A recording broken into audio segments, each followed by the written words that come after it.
the way down to the tip of Baja. And I think the good things they're doing down there with the transportation, with trying to keep it nice for tourism, that might be a nice ripple effect for us in Imperial Beach, and we could get some travelers traveling through Imperial Beach to Baja instead of just going straight by Imperial Beach. So it was a good meeting, and we look forward to seeing more people here. Thank you. Thank you. Councilmember Brown. Thank you. At the last Sandag Transportation Committee meeting, which was quite lengthy, went on for quite a while, the one topic of discussion was the half-cent sales tax measure that Sandag will be looking at. There were many public speakers, very lengthy presentation from staff, and I'm sure that we are going to be attending our retreat, the Sandag retreat, next month. So after that retreat, I will have another update for you, but that was the gist of the entire meeting last time. Thank you. Right. Councilmember Spriggs.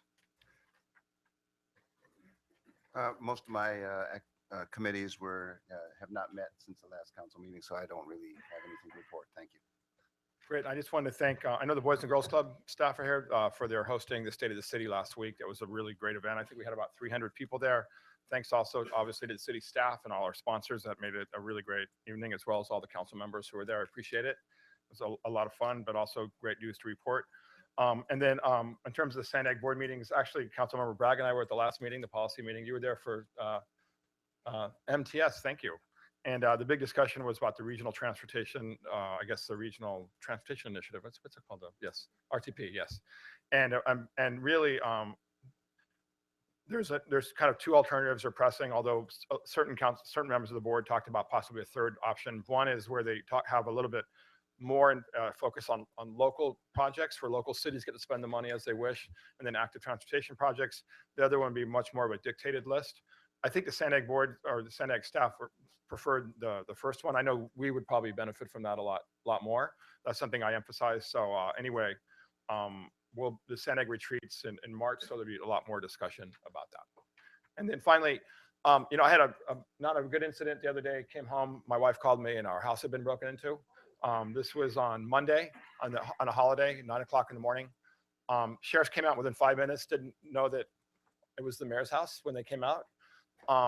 But the sheriff did a canvass of the neighborhood, all our neighbors, and really quickly, and they identified our neighbors who are out. This is what's good at having good neighbors. Remember, two people have been walking the street, and since it was a Monday morning on holiday, it was pretty noticeable.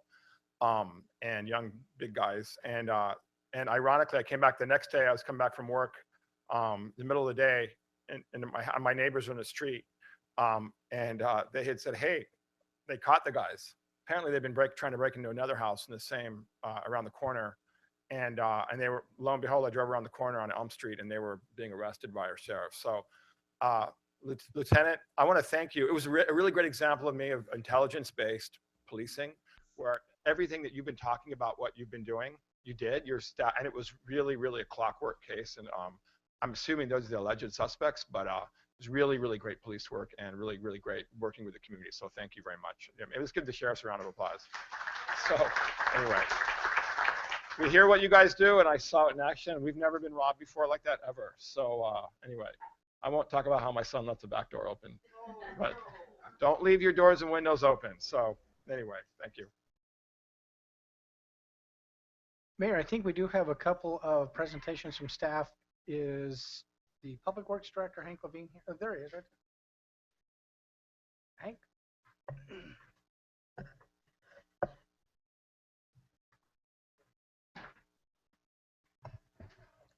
Mayor, Council, I'd like just to stand for this. I want to introduce a new member of the Public Works staff, customer service specialist that was hired, started work about 2 weeks ago. Crystal, would you stand? Crystal is a resident of the city. She grew up in South Bay.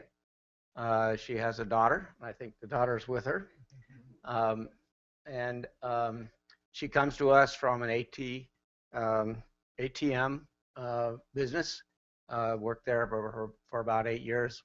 And in my reference checks. The people that I contacted in that company were pleading me not to offer the job to her, but fortunately she accepted, and so I'm very proud to have her with us.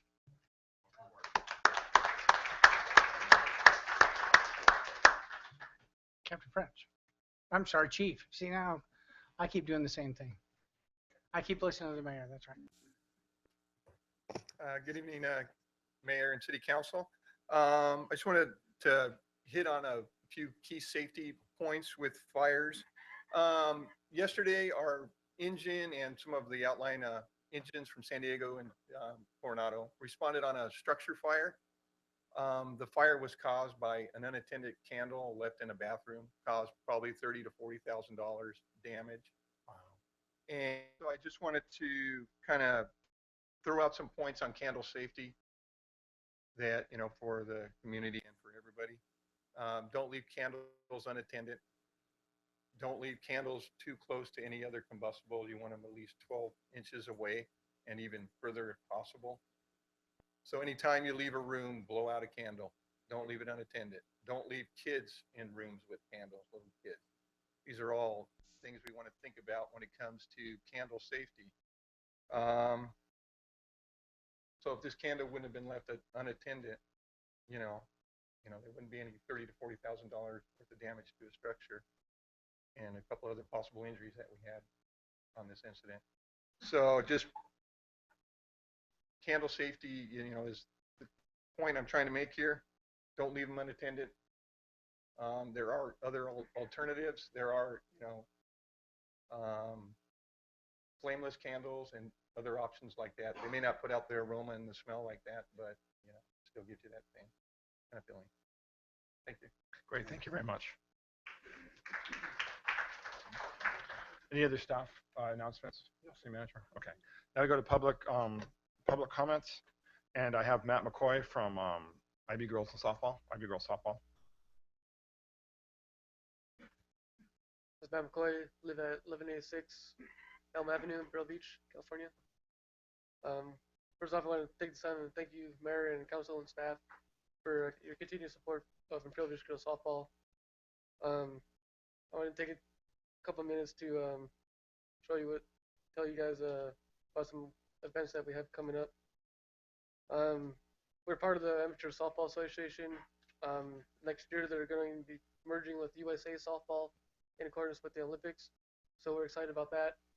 That'll give us opportunities for more scholarships for the girls and more competitive softball playing throughout the county and the state. This year, we were playing with leagues all around the county from Coronado to Ramona. It allows our players to travel and see parents from different fields and better competition. This also allows leagues to come to IB, and I love showing off the sports park to them. Social leagues I haven't been here or know where Imperial Beach is. I always direct them to the beach and encourage them to spend their money at the restaurants down here.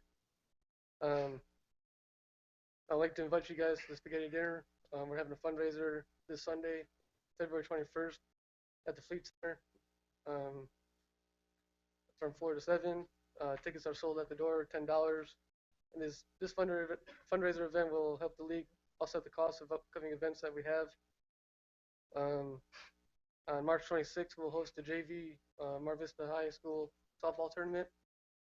On April 9th, we're having a movie night at the sports park. And on May 6th, Friday night, we're going to host the Mar Vista senior night softball game. This is pretty special night for the seniors that play softball. It's their last game of the year of the high school careers, and so the parents come out with flowers and draws a pretty good crowd. So I invite you guys down there May 6th. Thank you. That's all I have. Thank you, Mr. McCoy. Now we have Pastor John Griffin. My name is John Griffin. I am a resident of the city and pastor of the United Methodist Church at 455 Palm Avenue. Mr. Mayor, members of the council, I come representing a group of concerned citizens who have been discussing the issue of alcohol sales in our city.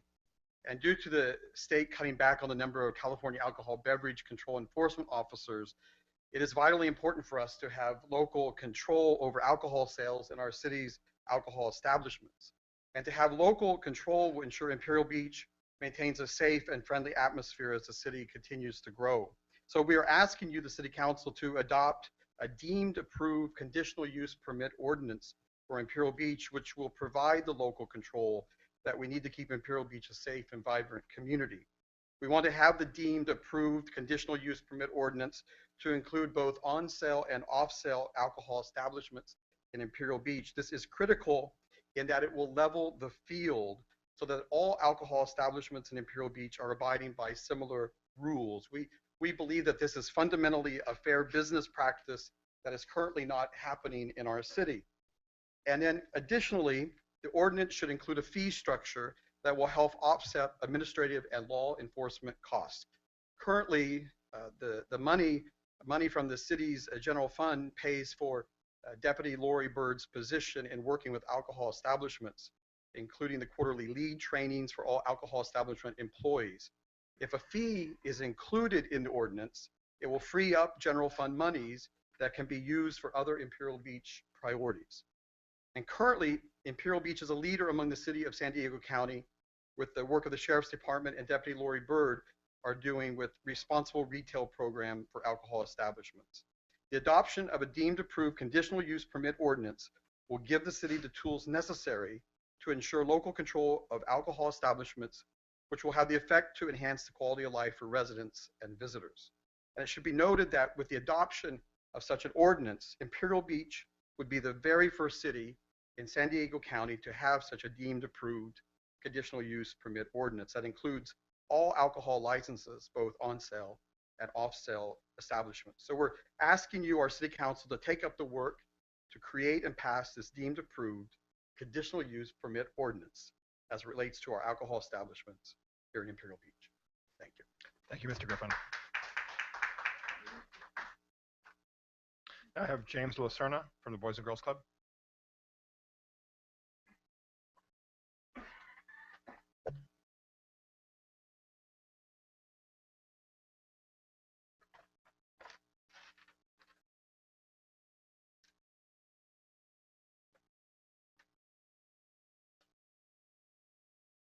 I have a PowerPoint presentation. There we go. My name is James De La Serna. I'm with the Sports Park. I'm the program director. I live on 976 Ebony Avenue here in Imperial Beach. And I just want to give you some updates on what's going on at Sports Park. So first off, we had our Zumba themed Valentine's fiasco, and that was last week. Brought a friend for free. And after the class, it was a free massage, thanks to Silver Strand and Sport and Spine. Silver Strand, Spine, and Sport. Sorry about that. And special thanks to Miss Lori Bragg for participating in the class. Yes, ma'am. We also have kickboxing going on. That meets 3 times a week. We average anywhere between 8 and 12 participants each week. We also have co-ed softball currently going on. There's about 3 to 4 weeks left remaining, 2 in the regular season, and then we'll do 2 weeks of actual playoff games. And so registrations will be coming out here pretty soon. We also had men's basketball last night, which it ended with the Boys and Girls Club winning the undefeated team in the league.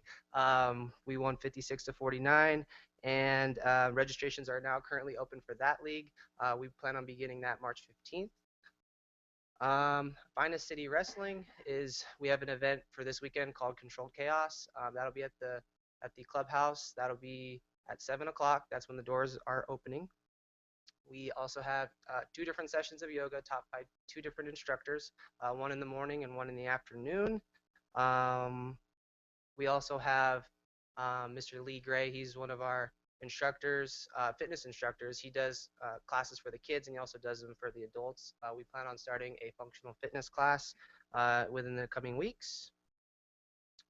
And that class is focused on translated training for everyday tasks to utilize all muscle groups. We also have for the kids, we have arts and crafts and theater that also began last week. That is is a class that's done 3 times out of the week. So, and then we also have Taekwondo that's also set to begin. Um, that'll be that'll be coming up here Monday, March 7th, and that'll be taught by our 4th-ranked black belt, Mr. Jorge Torres. And then we also have a skate school class that'll be taught by Mike Owens. He's a professional skateboarder here in town, and well, I wouldn't say here in town, but he's a San Diego native.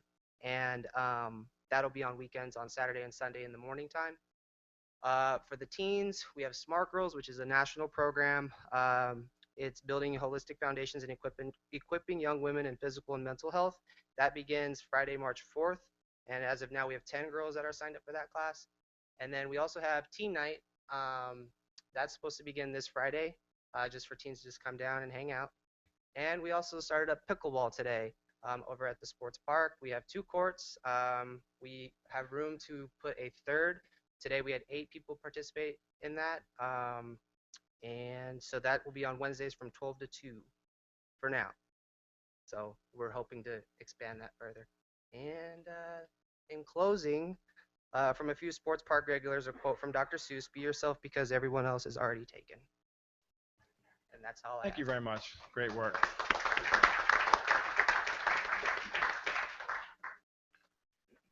Great. Well, thank you very much, everyone. No more, Madam Clerk, no more cards? Okay. And now we move on to the consent calendar. I would like to entertain a motion to approve consent calendar items numbers 2.1 to 2.9. Is there a motion? Okay. Please vote.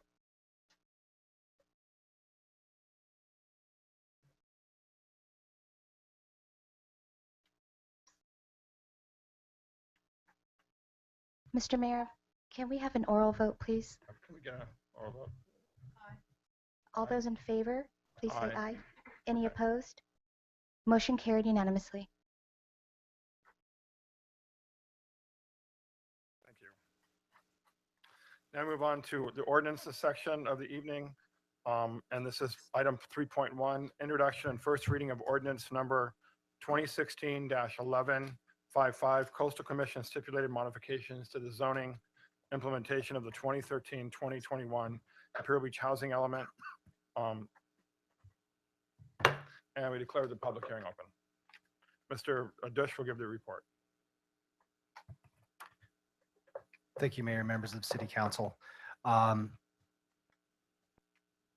This is actually an item that you had seen previously. This is a required element of our comprehensive plan. It is our housing element. And this particular item, again, you had seen it previously back in May. And then it went to the Coastal Commission staff, and they had added some language that was then brought back to the City Council. That language related to there was a typographical issue. There were also some issues related to the American Disabilities Act, some of our building codes, and then also an issue related to consistency with our local coastal plan. Staff, at your first reading of that, the entertainment of those modifications from the Coastal Commission, the City Council had made a motion to modify that language. Before the second reading, that item was pulled from the City Council's agenda, and staff had met 3 times with with the Coastal Commission staff to talk a little bit about those conditions. Long story short, the language that was manifest from the coastal staff is standard language as it relates to the housing elements. Again, those issues deal with effectively making sure that our housing elements comply with our local coastal plan, and that there are exemptions for ADA elements as it would relate to our housing element. So I can certainly go and bring up the specific language that's modified in the housing element if you like. Otherwise, I would stop my presentation right there, ask if you have any questions, and again, this would be the setting the hearing for the adoption of the ordinance at the next council meeting. I'd be happy to answer any questions that you may have. Before we have questions, do we have any speaker slips on this issue? No, Mr. Mayor. Okay, great. Any questions from the council? Mr. Dush, very quickly, if you could give us just one quick example of one of the ADA issues. that was brought up, and just a quick example, and I know. Absolutely. Okay. I'll bring up that exact issue. I believe I passed it. Here we go. I mean, it's pretty cut and dried. Yeah, again, so for example, here's one of the issues as it related to the conversations that we had with the coastal staff is they wanted to make sure that the language that was manifest in this housing element wasn't utilized by, let's say, an applicant to sort of skirt the zoning laws and the local coastal plan with the what's deemed to be called in the building codes a reasonable accommodation. And so we make sure during our reviews of plans that reasonable accommodations cannot, let's say, increase densities or increase, um, um, or I should say minimize setbacks and those issues. Reasonable accommodation means just that. In order to reasonably accommodate an individual with a disability. But again, the language that they inserted just wanted to make sure that that wasn't used as an element to go, let's say, against our local coastal plan.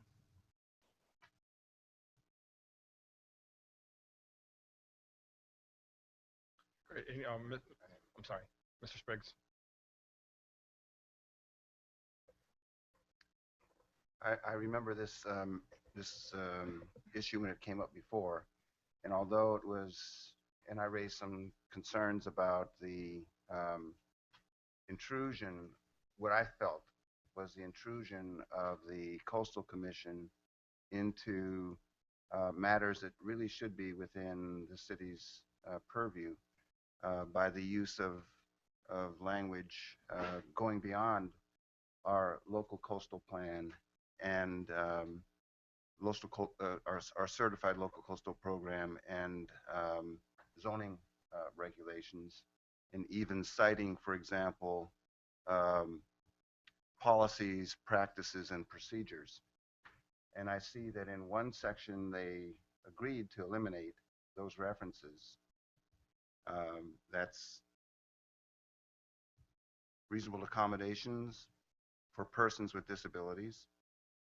And then in another section before that, actually subsection A versus the one I referred to. Oh, it's all about reasonable accommodation. They left it in. And to me, it should be pretty cut and dry if someone can make an issue, whether it's a developer or someone else, about whether we have a local policy or practice that should allow them to make it more difficult for them to provide accommodation, reasonable accommodation. And that's the issue that I was concerned about, is that we have a number of veterans here, people who may have disabilities, and vague language like that is not necessarily in our interest as a community to make sure that those folks have access to all of the facilities. So, but I know you've come back. They've insisted on that language being in there. You've gone to bat. And what's your assessment as to whether it's ever going to have any effect in the real world? And I think that's where we know whether we can drop it or whether I can drop the issue or not. No, I think that's a great question. And we did have that discussion with coastal staff. Again, we met with them 3 times and talked about this issue. I think the likelihood of it, let's say, taking away the rights that the city would have in order to reasonably accommodate an individual is slight. I could never unequivocally say nothing would ever happen, but I mean, is it possible? Yes. Is it probable? Probably not. So I guess I would say that the language that's in there would not necessarily affect, at least from our discussions amongst staff, have an impact upon how we would implement our local practices, our codes, and of course we're going to be compliant with our local coastal plan. Okay, thank you. Okay, I don't see any more requests to speak. Madam Clerk, if we could have the introduction and first reading of ordinance number 2016-1155 by title only. Ordinance number 2016-1155, an ordinance of the City Council of the City of Imperial Beach modifying pursuant to Coastal Commission Certification Order ordinance number 2014-1146 that amended Title 19 zoning of the Imperial Beach Municipal Code that proposed implementing programs 12 and 13 of the 2013 through 2021 fifth cycle housing element, MF 1060. We'll close the public hearing, and then I would like to call for a motion to waive further reading in full of ordinance number 2016-1155 and set the matter for its second reading and adoption at the next regularly scheduled city council meeting. Please vote.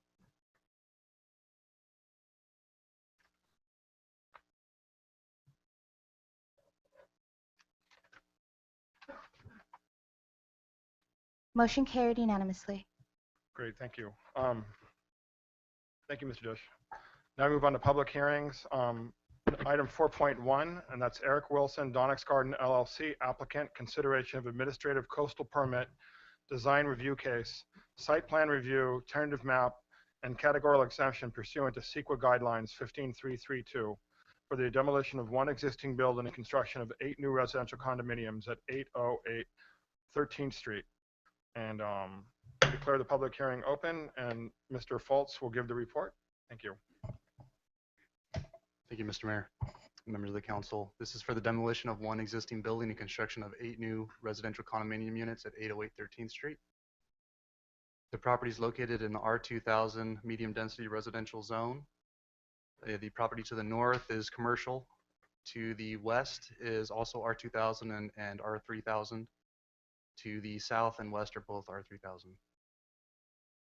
This is the project site. It previously was a mortuary. Today is used by a church. Project site. Property to the north, commercial uses. To the east, to the south is multifamily, and to the west is multifamily. And this is a site plan for the proposed project. The property is a little under 19,000 square feet, which would allow for up to 9 units. The project's proposing 8 residential units though, which is 2 duplexes and then 4 single-family homes. Pedestrian access would be located off of 13th Street and also off of Donix Avenue. Each unit would be provided with a 2-car garage that would access off the alley, so they would be removing an existing curb cut on 13th Street. There'd be no curb cuts on either of these streets. There'd also be a trash enclosure off of the alley, which would have a trellis on top of it. This is the landscape plan for the project. So the project's proposing a variety of landscaping through trees, shrubs, ground covering. They're also proposing street trees in the parkway off the public right-of-way in Donix Avenue, and turf pavers for the parking area between the units. These are elevations for the buildings. So this is the duplex that's facing Donix. North elevation, south, west, and east. This is building 2, which is also facing Donix. Building 3, and for building 3 and 6, these face 13th Street, which is our design corridor. So the applicant modified the design for those 2 particular units to widen the windows, to provide some extra rock features and a greater entry area for added design interest. This is building 4 off the alley, one of the duplexes. Building 5, and then building 6. These were the original renderings that were provided by the applicant. It was reviewed by the design review board in June of 2015. Both staff and the design review board had recommended some added visual interest to the project, which the applicant then took back and made some modifications. And this is what's currently proposed. So there's 2 color schemes.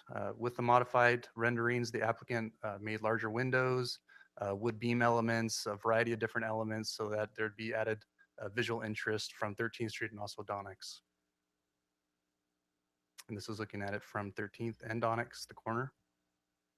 And from Donix, again, this is a parkway where they'd add some street trees as well. And this is the second color scheme. It's a little darker in nature. The same features are proposed though, just a different color scheme. And this is just a comparison for your reference. The design review board reviewed both color schemes. They recommended the lighter color scheme with a vote of 5-0. So color scheme 1 is what they recommended approval of. They also recommended conditions that all landscaping be drought tolerant, that the landscaping be consistent with the renderings that you see, and that the trees are planted to provide a screening for the drive aisle. They also recommended that a lighting plan be provided to staff prior to building permit issuance. And the intent of that is to provide greater aesthetic appeal for the landscaping and for the buildings, which the applicants already added to the plan, and it's added as a condition of approval.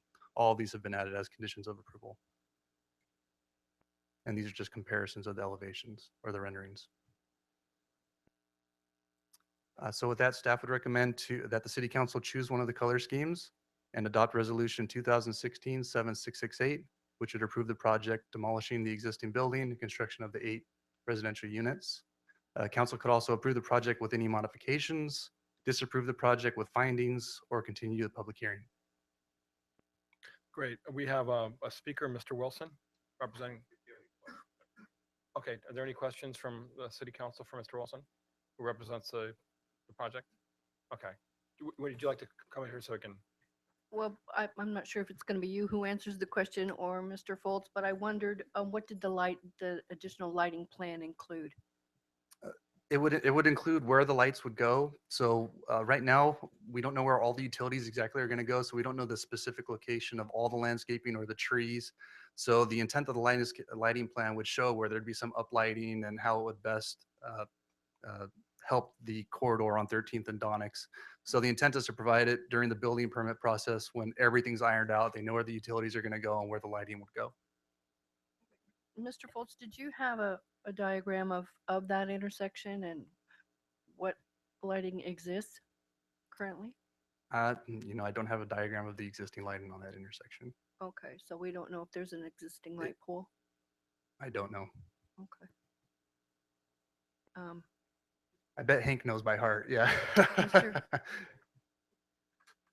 One. Okay, on this corner here or across the street. Okay. It's just, been our advocacy for a while to install additional lighting wherever we could. So if There it this is, and we have more lighting planned, but if it could be in concert with this project, that would be great. Do I have any other comments or questions, Mr. Patton?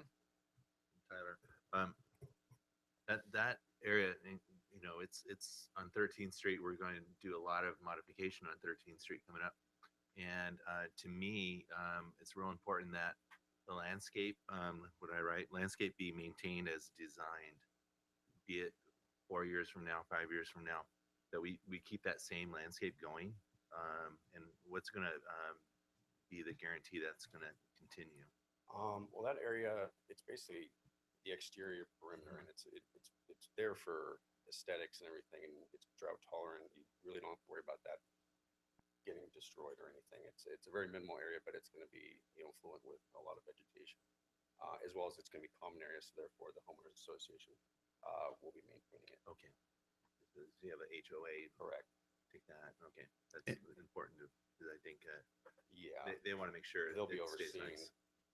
the visual aspects of those 2 street corridors. And it's been added as a condition of approval for constant maintenance of the landscaping as proposed. So if in the future it's found that it was in disrepair, they'd be in violation of their permit, which we could act on. Oh, okay, but once you said the HOA, usually HOAs kind of want to take care of their investments. So thank you. Mrs. Riggs? Thanks for proposing this project. Do you have a sense of what the price range for these condo units is going to be? Obviously, I wouldn't know the exact number, but it's a median income type of property. It's not high end, it's not low end. It's going to be kind of the average of the Imperial Beach neighborhood that you guys would be very familiar with over there. 500, you could say, it's probably an average currently. What's the timeline for assuming all the approvals go on schedule? And this may be Mr. Foltz's question, or question to Mr. Foltz. What are we looking at here as far as if everything goes according to your schedule, commencement of construction and completion? Some of it hinges on when the documents are prepared and submitted to the city for the building permit review. I would anticipate that would probably take 30 days for them to prepare and submit. We would be moving forward with building drawings as soon as possible. I mean, we would like to get this under construction So it just comes down to as fast as staff can work and we can get our drawings in and everything approved on the building side after. This kind of goes to one of my colleagues' questions a second ago, and that's how this construction timeline matches that of the changes on 13th Street that are that are planned to make it a 3-lane street. Sorry. The improvements on 13th will be completed probably in the next month or so. So they'll be ahead of this project. Thank you. Any additional comments or questions? I'd just like to thank you guys for putting forth a great project and working with the design review board and our own staff to change it and modify it. And I think that's really commendable. And having grown up in that part of IB, I'm really glad that I actually talked to the person who worked at the mortuary before. So that building has a big, it's a big piece of in my history in IB, just because it was such a, when you're a kid, you know, there's the mortuary. So anyway, I want to thank you for doing a great project, and glad that we can work together to move it forward, in addition to having all the improvements on 13th Street. So with that, I'd like to close the public hearing. And I guess what we didn't, I'm sorry, before I do that, I mean, can we send to closing the public hearing? We need some consensus on the color scheme. So the proposal is for color scheme 1. Is that fine with the council? I vote for number 2. But You vote for what?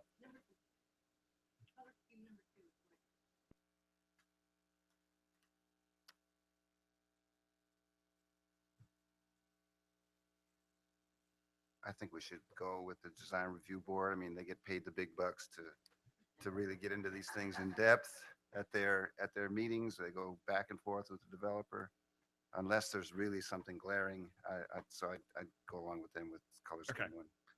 All right, I'm going to close the public hearing then, and I would like to entertain a motion to choose color scheme number 1 and adopt resolution 2016-7668 approving administrative coastal permit ACP 15007, design review case DRC 15008, site plan review SPR 15009, tentative map TM 150010, and categorical exemption pursuant to CEQA guidelines 15332, infill development for the demolition of 1 existing building and construction of 8 new residential condominiums at 808 13th Street.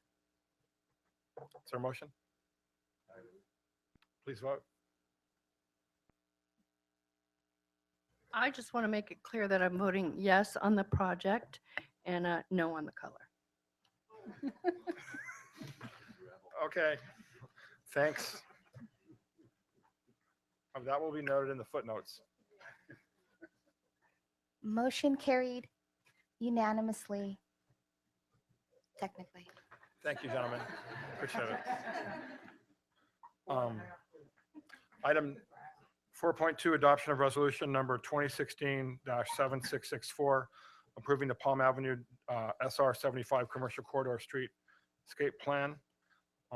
Declare the public hearing open. And just a comment from my colleagues in the council, if we just get back in the habit of pressing the speaker queue so everything's fair. So I know we've gotten in the habit in the last few meetings on smaller items, but sometimes when they get a little more complicated, it's just much easier for me to put that. So thank you. And Mr. Dish will give the report. Thank you.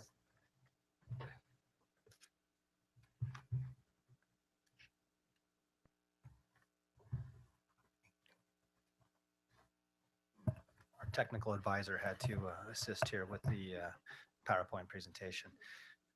Thank you, Mayor, members of City Council. The item before you is a public hearing and again, adoption of a resolution for the Palm Avenue corridor streetscape plan, which is effectively the consideration of the 30% design drawings and approval of an MND or a mitigated negative declaration. What I'd like to do before I go through the presentation, and we have truncated the presentation, there's also a visual simulation that's identified in here. When we get to it, we can certainly go past that if you like. I know that you've all seen that before. But before I begin, I'd just like to introduce Greg Shields from PDC, who is the project manager as our consultant. Also on the team from Recon is Lisa Lind and Greg Casimir. Rick Barrett was the landscape architect, and Arnold Torma did the traffic, and of course our own Jim Nakagawa did the heavy lifting on a lot of the work here. So with that, we'll just kind of go through this presentation. And again, I'll go relatively quick. It's not short. It's not super long. If there's something you want to see, let me know, and we'll go forward from there. So these are just some renderings of some of what could happen in the future. And it just kind of phases through the project as we look through what that design corridor could look like. This represents, again, some of the different designs. Is this the beginning of it? This is not the beginning, right? This is not the beginning yet. There we go.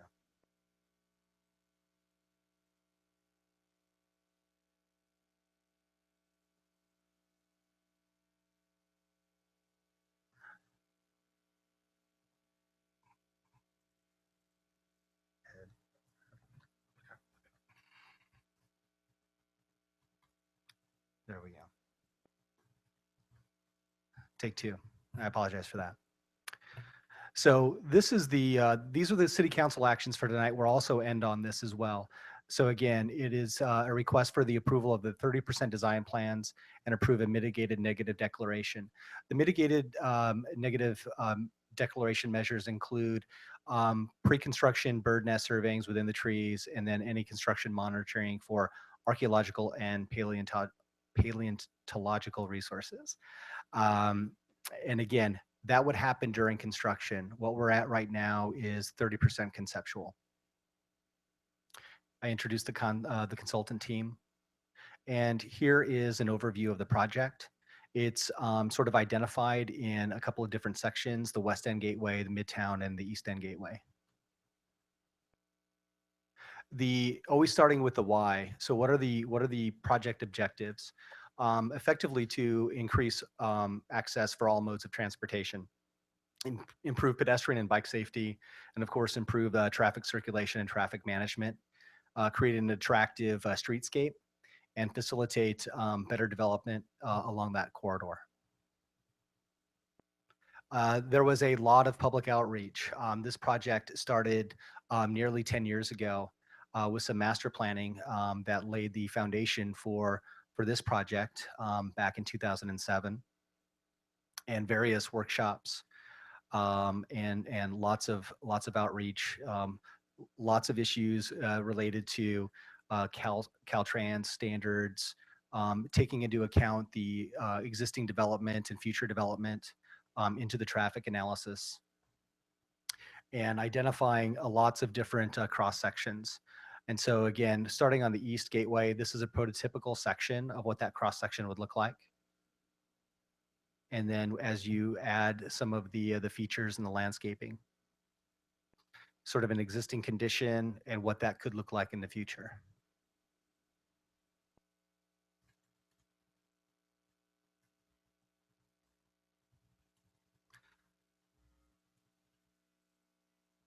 So here is a cross section of the Midtown section, and again you can see the cross section, some addition of parking. This rendition also shows one of the features that had garnered a lot of input about a local access road. I would like to point out that this is only one option. The MND that we have provided also would include the option if and when we get to a 100% construction drawing on this section, to where those local access lanes could go away. It's just an answer. And so the MND is structured that you would have the ability to approve today, preserves all of your options. There may be another right answer. And so again, showing an existing condition and what that could look like.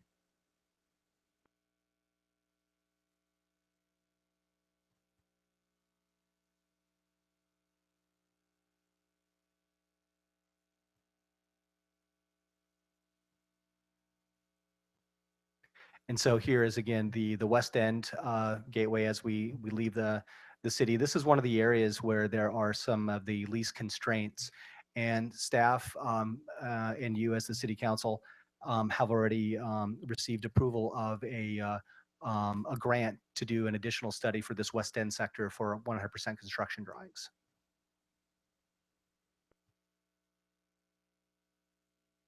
And so again, it kind of shows the existing proposed, or the existing cross section, and then what the proposed would look like. Not a lot of difference on that West End sector.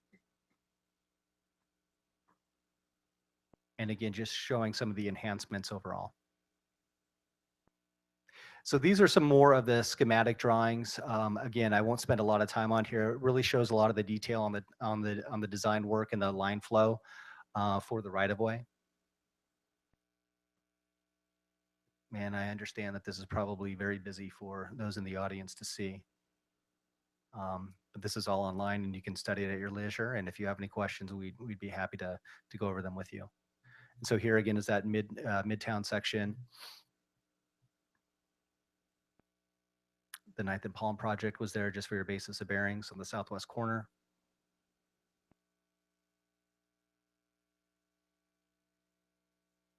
And so the traffic analysis, and again, we have our consultant here to talk about this. The project itself, again, it doesn't create traffic. Of course, that's going to be background traffic. About 90% of the traffic experienced on 75 is from outside of Imperial Beach. And so that's just a function of that roadway system and that corridor. And again, the projects that we know about when this was done were included into the calculations on how that road would function in the future. Some of those larger projects, again, the Coastal Campus, Bernardo Shores, the Bikeway Village project, the Breakwater Shopping Center, also the 9th and Palm project. All of those were included in the traffic. And here's just a pie chart showing some of that, some of those trips associated with those projects. And here's a visual kind of, again, breaking down the sectors of the project and showing the levels of service associated at some of those key intersections. And the AM means morning, PM means PM, and these are peak hour traffic elements. The green shows that it's, again, excuse me, below capacity, yellow, near, and then of course red, just like a traffic signal, means it's sort of over. And so future condition without any of the improvements, we can see what that schematic looks like. And here would be future peak hour with improvements. I'm going to skip over the visual sim for the moment. We can certainly go back and look at that. But I know that the council has seen that before. It's all those little dots going and just showing how the traffic repeats. Mr. Patton, I think you wanted to see that again. Okay. Okay, we'll skip over that for the moment. And so we'll go into the landscape and urban design elements, which are the fun things. And again, we have our landscape architect here as a part of the team to answer any of the specific questions. But again, some of the design considerations, why do we do landscaping and those enhancements? Because that really creates that sense of place. It creates that feel of arrival, a sense of place when you come into a community. It also provides a safety component because whenever you have a barrier there, it can provide and make you as a pedestrian or a cyclist feel a little more safe. And so again, this would just show how these various intersections and segments could be designed and landscaped, hatched concrete and marking areas, planting areas, and again, all those areas that provide a sense of place. So you would know when you arrived into Imperial Beach and traveled through that section of Imperial Beach. Also identified through this planning process were some gateway opportunities to sort of, again, monument literally that arrival and departure experience in and along this corridor. And you can do that lots of different ways, through art, whether it's vertical elements, through actual signage, various different ways. Again, no right answer. 30% construction is where we're at today, and the next phase would be the more detailed area. But again, a lot of the sort of color and form of different trees would be incorporated into that design.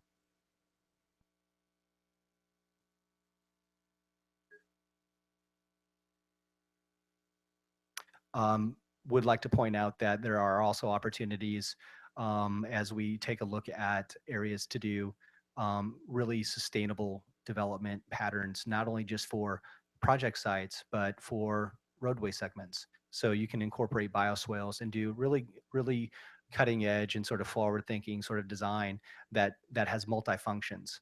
You don't have to do something that looks like a bomb crater. You can actually design something that looks really good and is functional.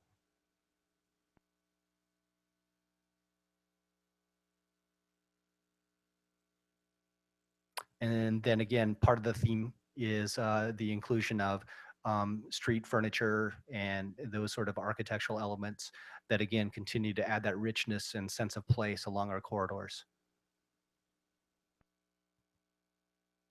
And again, because this was a multimodal project from a grant that we received from Sandag, multimodal again includes pedestrians and bikes and autos, of course. And lighting is also a key.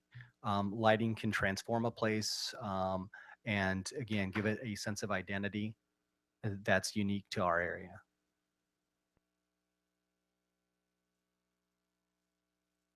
And again, the different layers and textures of concrete and paving can take a place and really break up an expanse of hardscape to where it actually creates different zones and it makes you feel a little bit safer in areas.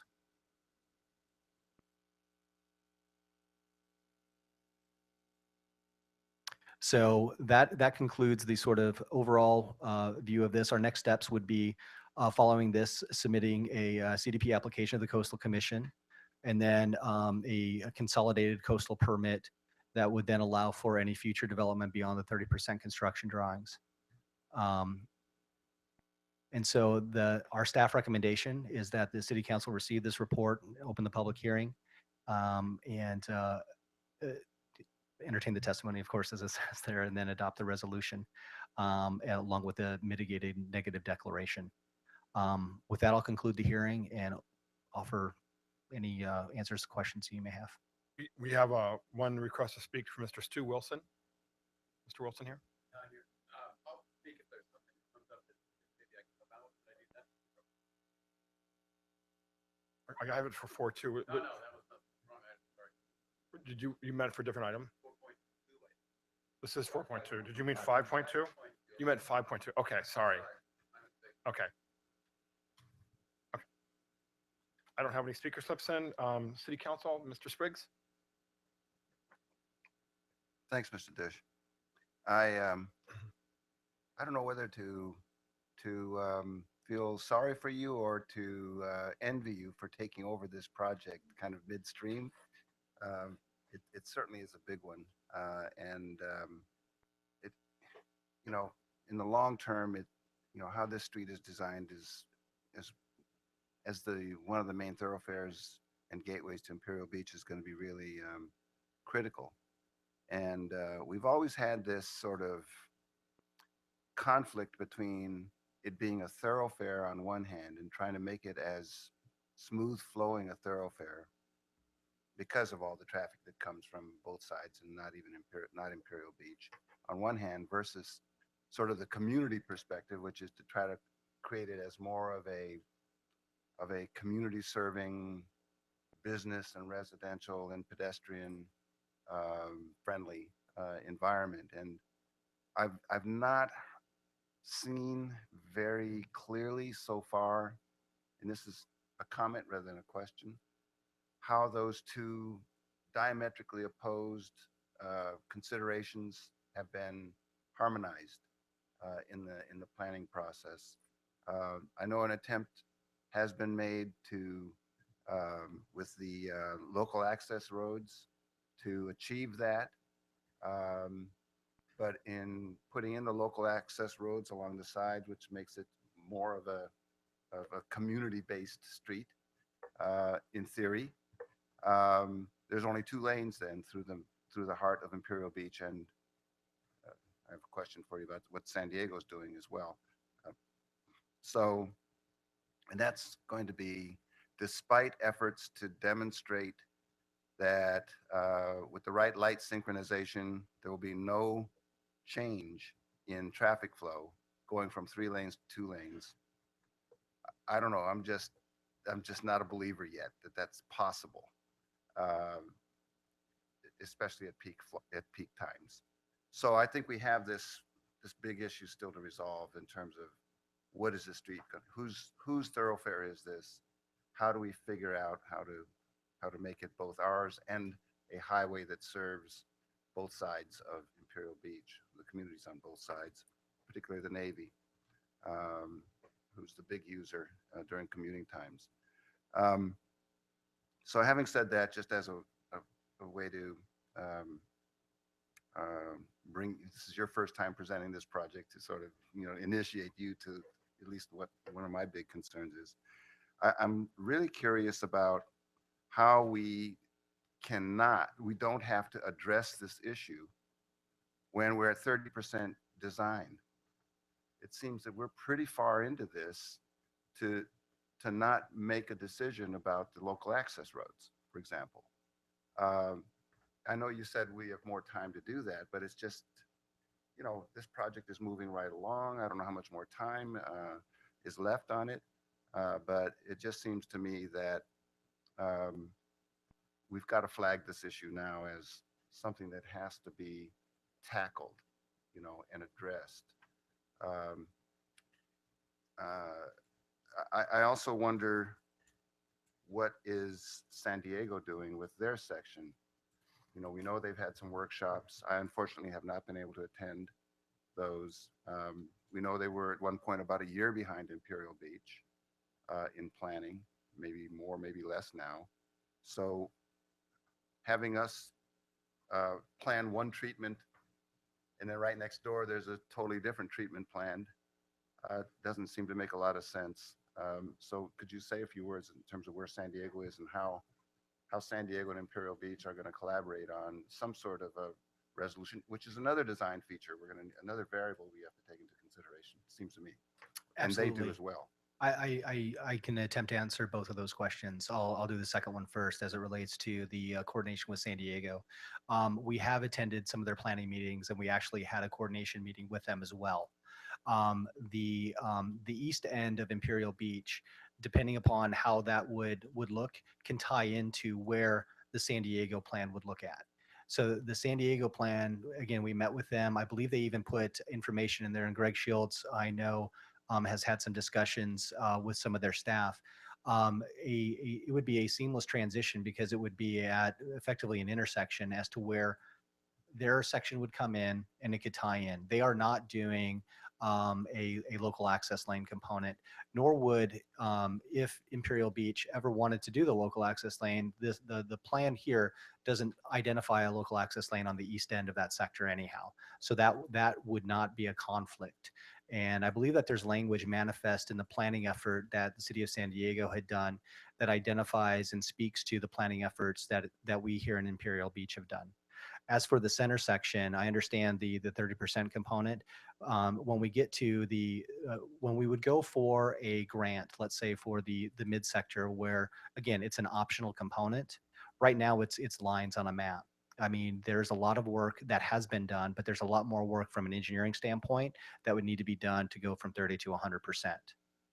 And so we do preserve that right. We don't have the best right answer, but we can do that between this particular grant and next one that we would get in order to do that midtown sector.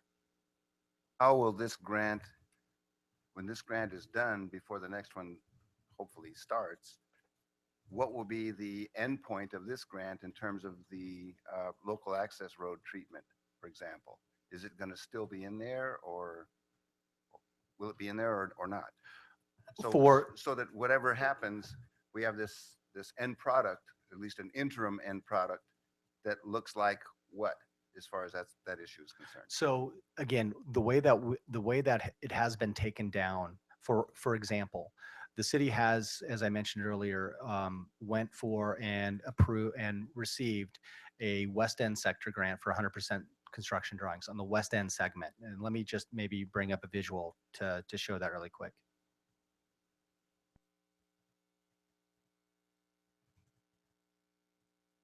By the way, I learned a lot about trees and that. That was good. So Thank you. So the West End Gateway sector, the only area where the local access lanes currently on the 30% construction drawings is shown is in this section. It is not in this section, and it is not in this section.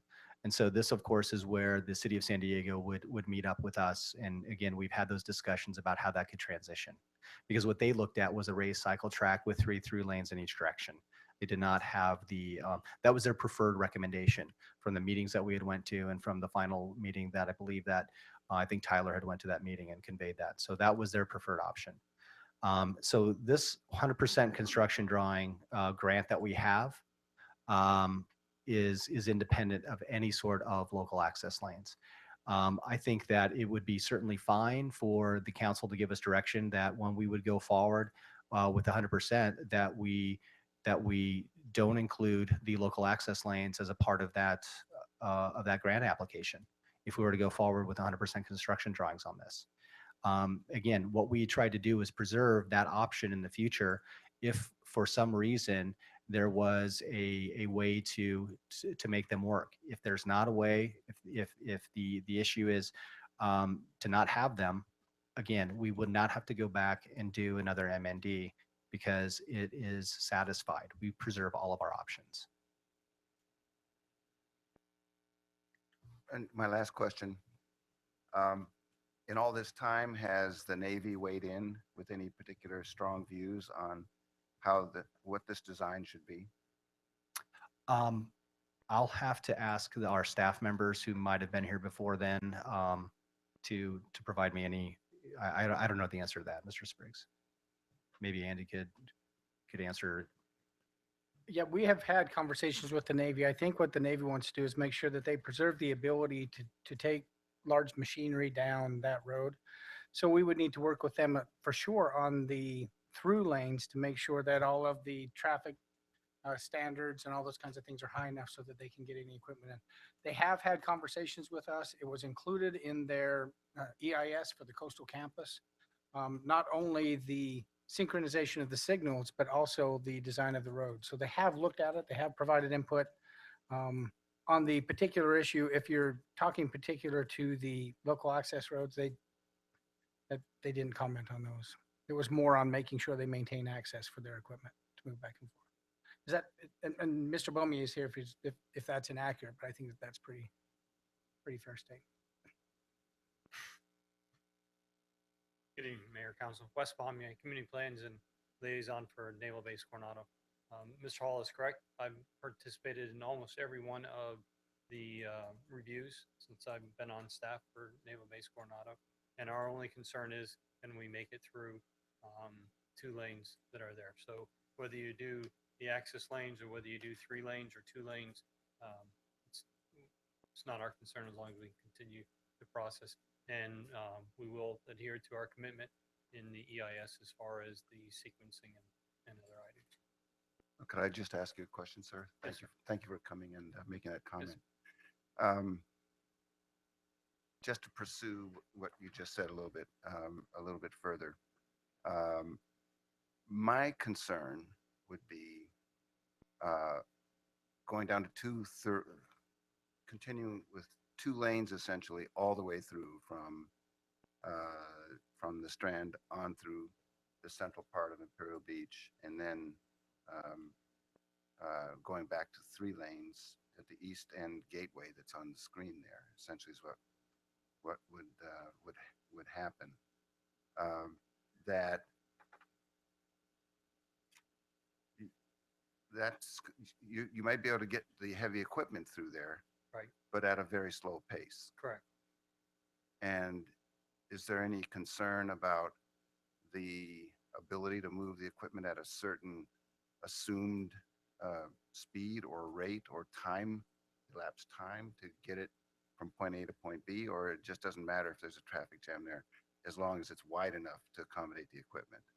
So I would have to defer back to the traffic engineers, but my understanding was, as was stated earlier, that the throughput timing would not be modified based on the design. Is that I'll ask our traffic engineer to address that question.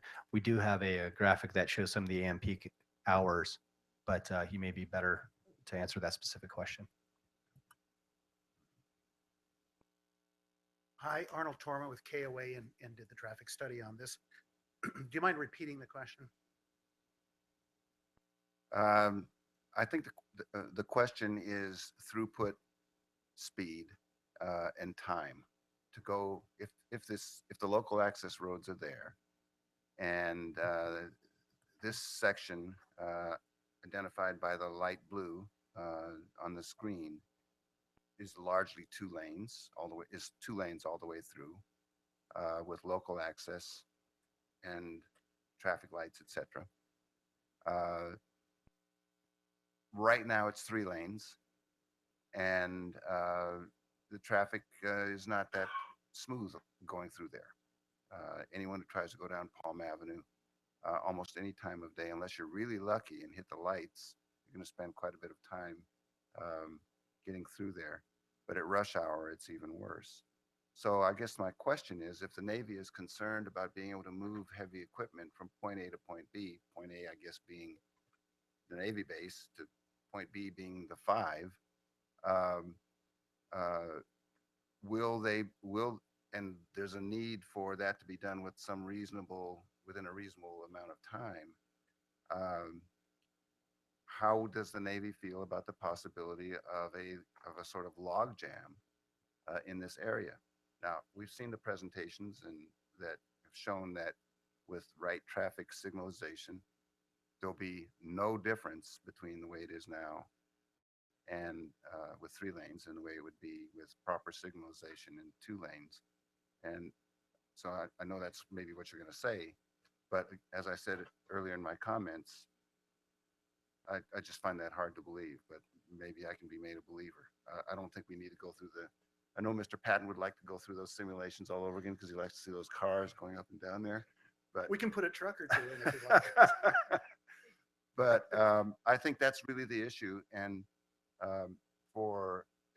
it's not really our issue. It's a question of whether at some point the Navy's going to say, oh, "Wait a minute, we can't move our equipment in an emergency with the road designed this way, and then we have to redo this stuff, or there has to be some workaround with that issue." I just don't want the Navy to wake up all of a sudden and find that this is not a workable plan.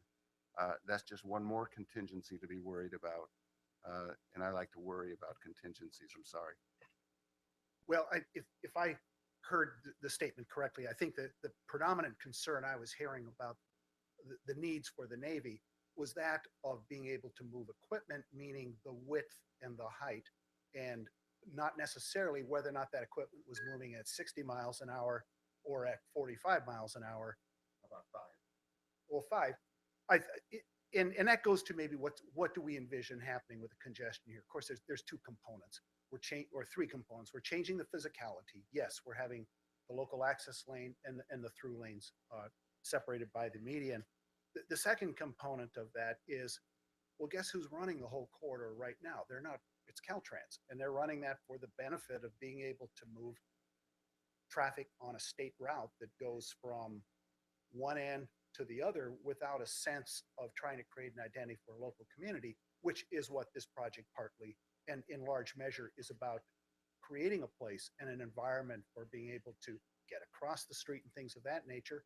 And part of the way they do that is by width, the size of the lanes. We wouldn't compromise those for being able to handle trucks.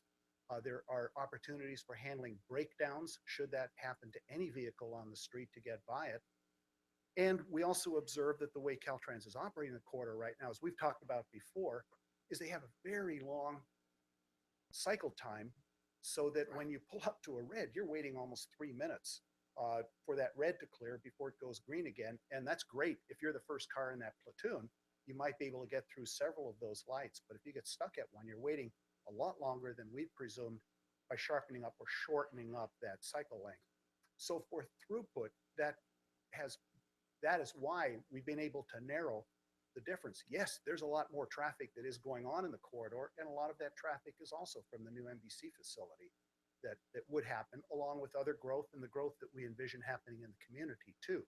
Taken all together, I was just sitting there adding up what's the average number of seconds of delay. It does go up a little bit in the future by introducing the project, but there are several locations where things get better, some get a little bit worse. On balance, they're operating, and we hope that the experience that would be created is to help dampen the sense of speed in the corridor somewhat too, so it doesn't feel like a 60-mile-an-hour type of corridor and you're racing from light to light to do it. Will that mean it will take a little longer to get through the corridor? Yeah, probably by the difference in speed that would be reflected, but saving that 3-minute cycle time at the signal when you do get stopped. So on balance, this might come out to be much more of a wash in terms of end-to-end travel time. We haven't really checked that, but I mean, just thinking about the components here. Anyway, a long answer to a short question. Thank you, Mr. Spriggs. Can we move on to Mr. Patton? Yeah, Thank you, Mr. Tarma. Maybe just hang out in case we have more questions. Okay. This is to Mr. Hall. Okay. Cathedral City, which I think you're familiar with. Can you tell me about their traffic plan that they did through there with they have 3 lanes and then the additional? When they began, they had 3 lanes. They did a similar treatment, and they went from 3 lanes down to 2 lanes that were through lanes, and then the local access road. They did experience problems. There were some design challenges there. I don't think that the road worked as the city had intended. So again, I think if we're going to look at those local access roads, we've got to learn from the mistakes of others. And being way too familiar with what happened in Cathedral City, there's a lesson to be learned there for sure. Yeah, I've been through that road as well, and I'm not a big fan of the local access road. And I've gone to the San Diego workshops, and I've heard both sides of people saying it seems okay, and to me it seems like a gamble. I don't know. We see these studies, and I'm sure that you guys put a lot of time into these studies, but for somebody that travels this road every day, and our citizens that travels these roads every day, is that the dice? It's not the dice I want to roll personally, but it's just my viewpoint on that. And thanks for the viewpoint on Cathedral City. I think that kind of tells a lot. Thank you, Mr. Is that it, or do you have any other comments, Mr. Patton? Ms. Bragg? Thank you. Mr. Patton, I think you kind of hit the nail on the head. This project is so critical to the quality of life for the people of Imperial Beach. So we've got to get it exactly right, and I've said that many times. Caltrans has a goal, and that's to move, what's the traffic count on Highway 75? 133,000 cars a day. I know it's huge. But our goal too was to create an identity in that area. But at what cost, and what do we sacrifice by doing that? And I can tell you, I travel this road every day, and I get on Palm Avenue at Florida Street. And one afternoon, it took me 25 minutes to get up to the freeway. And quite honestly, I thought that was way too long. So I want to make sure that, what we're going to inflict on ourselves is something that we can live with. And can I live with, and I commute a lot. It takes me 45 minutes to get downtown. But an additional 25 minutes to get to the freeway, I'm not sure that that's something Bobby, you talked about rolling that dice. When you talk about that quality of life gamble and that quality of life daily transportation grind, we have to get this exactly right. So these are concerns that I have voiced, and members of the community have voiced, I think, over and over again. We've got to get it right. If we're just at 30% in these construction drawings, and I understand that this preserves all of our options, I would strongly recommend that. And like my counterpart, Mr. Spriggs, when it comes to this slide that's in front of us right now, I'm a non-believer. I just don't think traffic flow is going to get any better with this project. So that's my main concern is how do the people of Imperial Beach who use this road day in, day out, twice a day, 3 times a day, and more than that sometimes, you know, are they going to look back at this project and say, what were we thinking? You know, so we've got to get it right on this one. Ms. Bragg, just a clarification. Are you talking about this project or just the local access The road local component access, of it? Okay. the local access. Okay, That's just- the component that's got me, just really, really eyeing the project. The project in totality, I think, is marvelous, and some of the, creating the identity of a downtown area. I think there's other ways we can do that, maybe without the local access roads. My main concern again is the traffic flow on Highway 75. Thank you. So Mr. Bilbray, any comment? For the most part, everything's been said about the local access road, but I will make one comment that concerns me about the simulation that we saw. It doesn't really take into account poor drivers, if that's a nice way to say it. Somebody on the through lanes in the right-hand lane deciding to take a right and bypass the stop signs that will be on the local access road, and pretty much you're down to potentially down to one lane going through it. So personally, I like this to look at other options for Palm Avenue and 86, the local access roads. Thank you. So thank you. I'm a movie buff, and there's a great movie, Robert De Niro, called Ronin. Have anybody seen it? Super good caper movie, and there's a suitcase in it. And that device in film is called MacGuffin, and that's basically a distraction. And it feels like this whole project has become a MacGuffin because we love the idea of making Palm Avenue a lot nicer, and it's going to be great. But somehow the project's become about the local access road. So it seems like we have 4 people in this council that have consensus, and now me 5, that the local access road should be, in the words of Mr. Bilbray, 86th. So I just want to put on the record, it seems like there's a very strong consensus here about getting rid of that local access road and making sure that we support this great project to improve this, what is really an ugly thoroughfare. And more importantly, I haven't heard a single positive comment from anyone in the community about everyone talks about the local access road like it's the whole project, and they all want to make Palm Avenue nicer, but they get hung up on the local access road. So can we just throw the suitcase or the MacGuffin out the window and 86 it, so we can just focus on how we're going to raise money and move forward with this awesome project to make Palm Avenue a lot nicer? And in theory, with the synchronization of lights, in theory, the traffic won't get worse, because if we don't synchronize the lights, the traffic will get worse. And that's really, I think Mr. Torma's highlighted that it's really important to synchronize those lights and get that working, make it a lot nicer and safer. We don't have any crosswalks right now. Can't get Caltrans to do anything. And I know with this RTP money, and we need to be all unanimously out advocating to get a big check from Sandag so we can fund this. And I know that when I heard, and Mr. Patton, you were there, but it was my impression that overwhelmingly people at the San Diego meetings really didn't want that local access road. They really chose the 3-lane version. Is that correct? So yeah, there we go. I don't know how we have that on the record, or we move forward with that now. What would you guys like to do, Mr. Patton? Of your presentation is that we put that access road kind of in our back pocket. We just make sure that it's just on paper, okay, just in case for whatever reason we have to fall back on it. And if we do, we don't have to redo the whole project. Is that's essentially right. So again, message received loud and clear. I understand what 86 means. Actually, that was actually the year before I graduated. But for the public record, we can yeah, and the MacGuffin is on there. We got that. And so I think what Mr. Patton had indicated was what I tried to convey earlier, but he said it a little more succinctly, is that by receiving this message, we understand the direction that we want to go. But if for some weird reason there isn't a different alternative, we have preserved all of our options through the MND.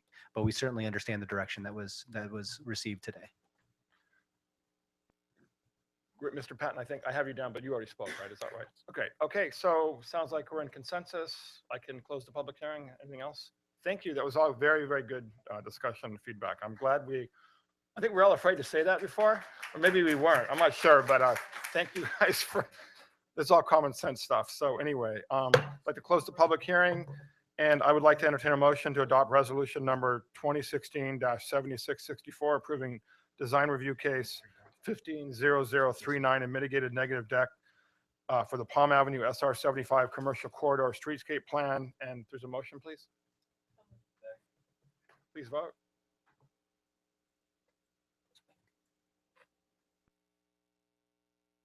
Motion carried unanimously. Thanks, that was awesome.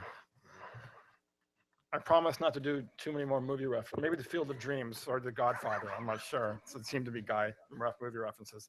Anyway, next one. I know this is a good one as well. Number 5.1, request for approval of resolution number 2016-7672, authorizing construction of an outdoor gym at Veterans Park together with an appropriation of funds not to exceed $20,000. Mr. Hall will give the report. And by the way, thank you, gentlemen. Yeah, thank you very much.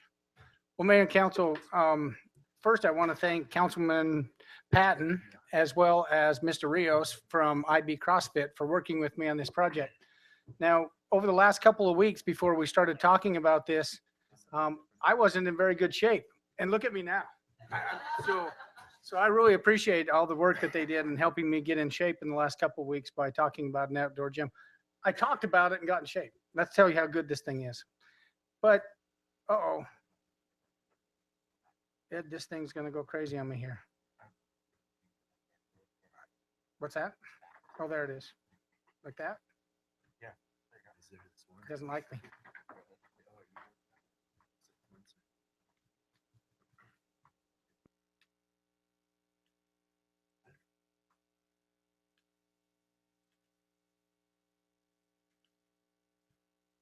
There we go. Is it working now? Perfect.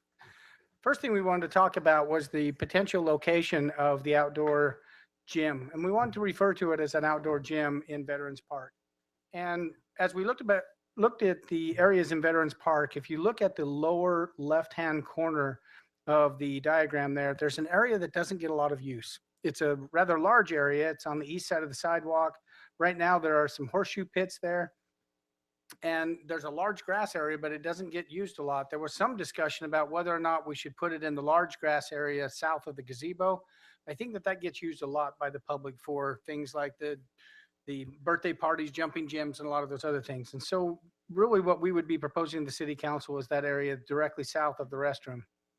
Now it's working fast. Wow. So one of the things that I learned from Mr. Rios, and he's a real local resource that we need to make sure that we're using in our community, is that as we build these kind of facilities in our community, they really are social. They're really about people getting together as groups and exercising as groups. So as we think about what we might put in over there, I think we had initially suggested to you that we should put them in a long line along the sidewalk. And he suggests people are more likely to work out if they're working out with their friends or with groups. And so I just wanted to maybe illustrate to you some of these areas where you can have groups work out together. And I think that that's really important to include that social aspect. The other thing that I think is important, and you can kind of see it there in the background, is that you have signs that tell people how to use that equipment and the right way to do it. And we talked about maybe having a web page on the sign where you can go and you can see a video about the proper way to use it and to do some of those kinds of things so that you really do get benefit, not just people going out and looking like me when they're done, but you get actual benefit from these things as they learn to work out on them and really take advantage of them. The other thing we learned is that simplicity really matters with this. You really want things to be simple and multifunctional so that people first won't be intimidated to use them. If you go up to a piece of exercise equipment that looks really complicated, people probably aren't going to use it. And second, you can get so much more activity out of some of these simple designs. So you can see the design there on the right, and you can see the girls are doing the inverted push-ups. Well, those are also made for persons with a disability. They can pull the wheelchair in between them and they can do different types of exercises. So you want to have some of these simple designs that can be used for multiple reasons. The bench up on the upper left, you can do step ups on those. You can do jump ups on those. You can do inverted push-ups and all the other exercises that I typically do each morning. And then some of the other equipment you can see there. And then there was talk about some other equipment. And again, the simplicity of it is what makes it really nice. The one on the upper left, you can put bands over the top. You can do resistance training and a lot of other things. And yet you can do pull-ups. You can do a lot of different things with those. And then you have, again, the push-up bars that are on the lower left. I'm sorry, on the lower right. And then on the upper right, another piece of equipment that's very multi-use, where you could do push-ups, you could do dips, you could do pull-ups, a lot of different things. And that's one of the things we really want to concentrate is making sure that whatever equipment we get is very multifunctional. The other thing that we want to talk about is where we're placing this is right across the street from City Hall. So we want to make sure that we have equipment there that can be used for training. We have our firefighters, they do, and sheriffs, and they do a lot of physical training, and we can do the same and make sure that we're engaging our employees and residents in not just recreational activities, but physical training for some of the jobs that we have here in the city. And so there were some comments in your last meeting about what about the senior citizens? Well, senior citizens have some very specific needs, and a lot of that is not strength training or not even necessarily CrossFit, but more about flexibility and some of the different exercises they might need. So the suggestion would be is that they probably need more of a universal system that has resistance, but if they find themselves in trouble, they can just let go and they can do that. These kinds of things typically happen better and work better if they're indoors. And so perhaps we buy a piece of equipment and put it indoors for the senior citizens. There was another suggestion that if we had some of the resistance bands or some of the other things for the exercise equipment, perhaps those could be either rented out or even sold by the senior citizens center for some revenue generation so that they could continue to improve their gym. So there's a lot of opportunities there. So basically, what did we learn? I think that it's important that we arrange the gym to promote the social aspect of exercise. That's really important. I think we saw a picture earlier of a Zumba class, and you're not likely to do Zumba by yourself, but you will do it with a group. And so I think it's important that we remember that social aspect. And then make sure that, you know, it was amazing to me to go over to the CrossFit gym that's located just directly north of the Fleet Reserve and look at the equipment that he has there and to see all the exercises they're doing. It's rather simple equipment, but you can do so many different exercises on some of this equipment. So we want it to be simple and multifunctional. It's also easier to maintain that way. And then we want to make sure that we're providing opportunities for both able-bodied persons and persons with a disability. That's important in our community to make sure that everyone has access to the outdoor gym. And then, of course, in your last meeting, there was a discussion about to consider the senior citizens. And then one of the things we don't want to overlook is to seek opportunities to work with other groups in our community. For instance, I think that there is since he helped me, I can do it though. There's actually a free CrossFit class at IB CrossFit every Saturday morning. So maybe we could ask them if they could maybe do something in our park and get people excited and maybe teach them to exercise the right way and maybe engage with some of the physical education teachers at the elementary schools, at the high school. And again, get kids, you know, we want to be the fittest city in America and provide these opportunities so that really people have a chance to get out there and partner and maybe even have some competitions, maybe even in the city. It's right across the street. Maybe make sure that we're getting very involved in that. And which again, which we can encourage employee wellness and training. Make sure that we're incorporating that into what we're doing. And then finally, one of the things that the city council keeps stressing, and so we want to stress it here as well, is look for opportunities in all parts of the community, making sure that we identify some locations where all areas of the community have access to these kinds of things. So again, just to summarize our request, what we're looking for tonight is first authorization to construct an outdoor gym over in Veterans Park. We are looking for an appropriation not to exceed 20,000. And if we can do that, then we can go to some of these companies that have this equipment and get some proposals from them, get some bids from them. And then we can certainly circle back with the city council by providing you a memo saying, hey, this is the company, they can do it for this amount. And then you can direct staff to seek grants and other sponsorships, potential funding, and keep this program going. Because again, we've heard from the council several times, look, we spend a lot of money in the community on a lot of different things. The one thing we're not doing very well is spending it on our youth and some of this physical fitness. Doesn't cost a lot of money, you know, with the money that you guys, it's a lot of money. But with the other things we're investing in the community, we want to invest in some of the community as well. You can see the rationale there and you can see the options. But again, what we're seeking tonight is approval from the council to build an outdoor gym for not to exceed $20,000 in Veterans Park, and we're pretty excited about it. And with that, I'll turn it over to Councilman Patton, who was at the last council meeting assigned to work with staff. Yeah, thank you. Can you go back to the very first slide? We're not going to go through the whole slideshow again. The very first slide at the bottom, This one? right there, yeah. The bottom right, I think you said the bottom left, but the bottom right, did I the say big left? brown area, that's where the area would be. And if you could move forward. Mhm. And this section has a couple little pods, which is a maybe. The bottom middle one is probably a not. And can you go one more? This apparatus right here does a little bit of everything. And if you look at it, it's kind of intimidating. But if you were to have a placard, everybody has their cell phone, just about. You could come up to that placard, type in the website of our city. You could learn different exercises. We could put 12 exercises to do on this, and then change that once a month, and then keep that in our records as something that could just be ongoing. So it's truly a dynamic exercise type machine with bands and whatnot. I met with Andy and Mr. Rios a number of times, and as Andy stated, we tried to meet all the concerns of the council and with the seniors, people with disabilities, and the biggest change was putting all the equipment in one area. I thought it was a great idea.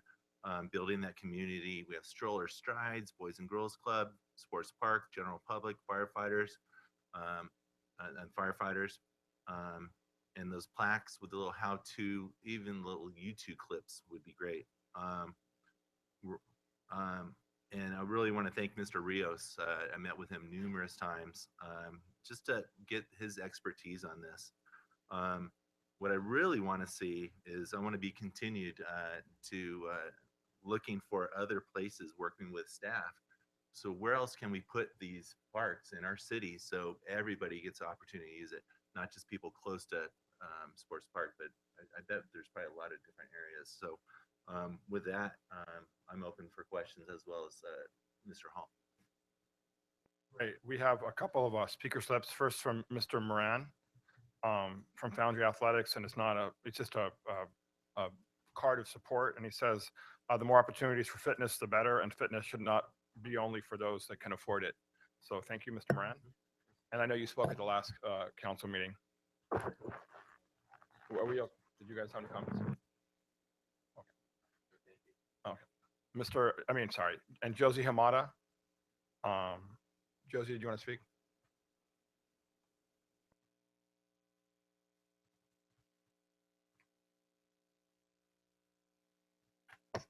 Josie Hamada, and I reside at 1243 Downing Street. And this to me is very important. And since I thought I was going to have to speak before you did your presentation, and I didn't know where you were going to place this. And my concern has to do with a section of the park where I see families and dogs and training taking place on the other side, where it would be like on the other side of the bathrooms, where to the right hand side, the north. On weekends, you should see the families with the dogs being in that area, because that's a place where they don't get infested, and just congested with all the parties and all these other things. And so I see a lot of seniors walking with their dogs, and that whole area seems to be like a sacred area for the community. So I was just concerned that we kind of look at that when I didn't know where you were going to have it. So I'm glad that that area is not taken over by the exercising, which I know it's great, but that's another area that I really think it's wonderful is for our community. Thank you. Thank you. Great. Ms. Bragg? I would really like to thank Councilmember Patton for just embracing this whole project and carrying forward the policy that we had talked about really becoming a wellness community, and Mr. Rios and his involvement in this. And also, Mr. Hall, you listen at these meetings because, and that's clearly evident. And you too, Mr. Patton, because we did talk about including seniors and including people with disabilities. So what you have shown us here is that we can do this, and this is a great location for that. And I just really want to thank you. You have really delved into it and considered everything that was brought up. And I too would like to see us carry this further into other parts of the community. Thank you. Great. I don't have any additional speakers, so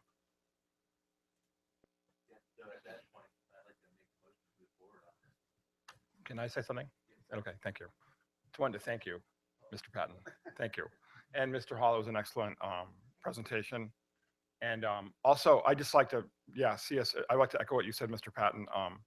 I'd like to see us move quickly on identifying other areas. I've had lots of folks come up to me in the community that want to see pull-up bars in every park in IB. I think those aren't expensive, those are simple. And so maybe that could be included as part of the 20,000, not sure, but we don't have to make that complicated and then identify more funds to put more equipment in. But I think my wife works out in that park, I think 2 days a week at 5:30 in the morning or something like that. So I know she'd love to have more exercise equipment, but overall, I love the emphasis on fitness, and thanks for doing all the work, Mr. Patton and Mr. Hall. It was really, really very good presentation. Very, very happy with that. A stepping stone. I think we'll learn a lot from this park, and then we can just move forward and just keep getting better. Thank you. Great, thank you. Please vote.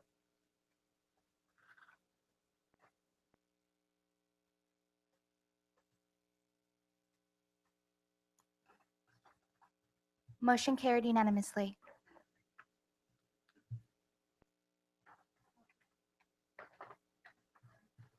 Wait, Ms. Hall, did I need to read the motion first? Or are we okay? Okay, all right. Okay. Now we're on item 5.2, update from ad hoc council committee for commercial zoning review. Mr. City Manager Dish will give the report. Thank you, Mayor and members of the City Council. If you'll recall, back in December, there was the formation of an ad hoc committee to take a look at some of the past citizen initiatives and to ensure that our relatively recently adopted zoning codes were acknowledging those citizen initiatives and sort of achieving the results that that the code had intended. The ad hoc committee had met twice. At the second meeting, there was some interested citizen participation. And during that meeting, there was an item that was brought forward and discussed at length that the ad hoc committee felt that rather than wait until the entire review of some of the zoning elements to come before you in an initial findings report, that this issue should be brought up at your next meeting for your consideration. And during that meeting, and again, I'll be brief and then I'll turn it over to either Mr. Spriggs or Mr. Patton to augment this discussion as they are the members of the ad hoc zoning committee. The item that is brought before you that the ad hoc committee wanted to have you consider was the discussion about an urgency ordinance that would preclude within the mixed-use zoning districts located within the city exclusive residential projects. And so that is the item that's before you. That would consist of all of our mixed-use zoning districts, whereby residential projects, if they're exclusive, they would not be they would not be allowed, and that an urgency ordinance would need to be created in order to do that. We can certainly talk about the particulars of that, but I'll stop right there and let Mr.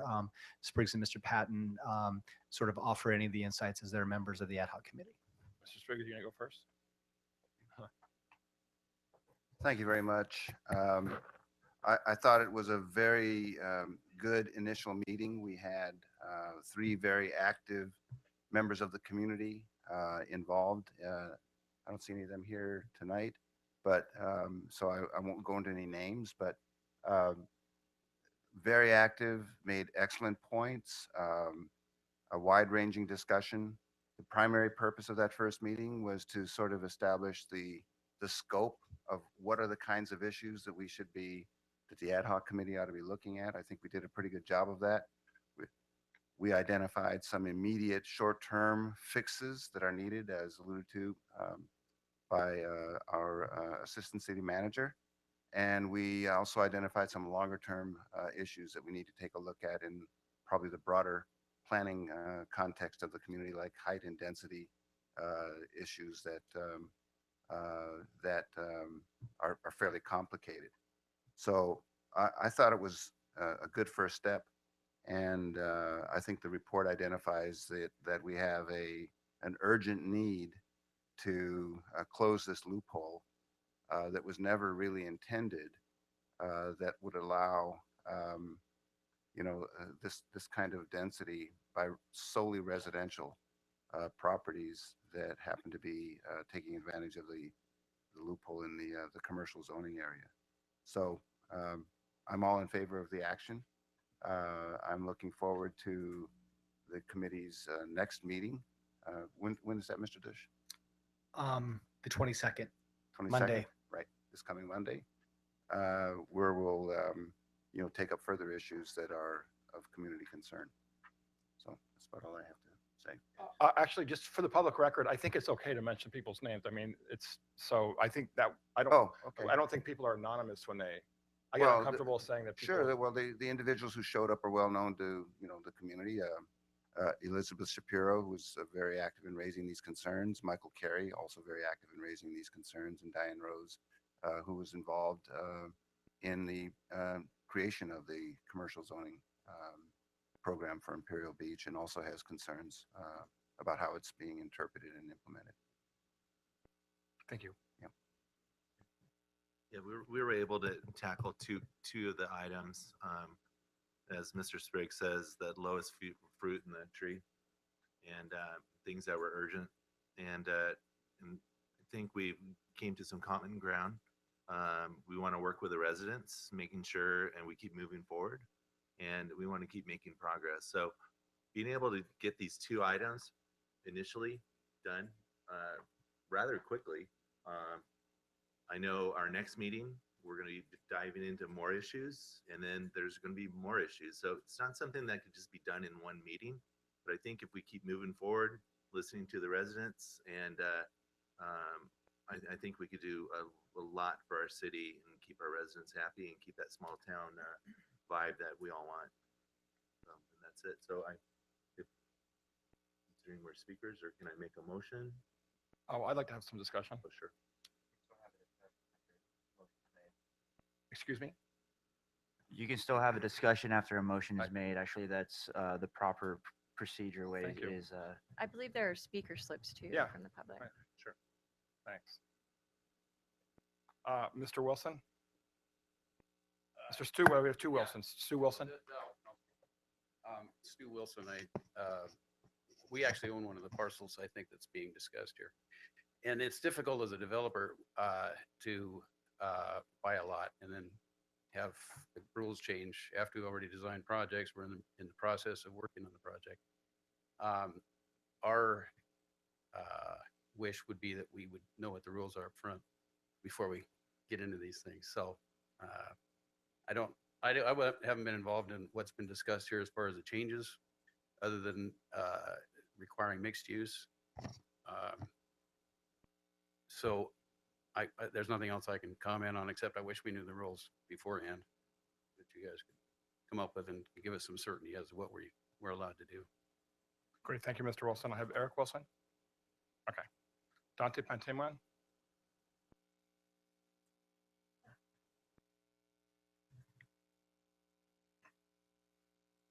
Good evening, Honorable Mayor, City Council members, City staff. Dante Pamantuan, 1361 East Lane. I would just like to say, again, I am so grateful and thankful for the energy that you guys have created for transforming Imperial Beach into what it has become. I mean, it's from 10 years ago to what it's been today.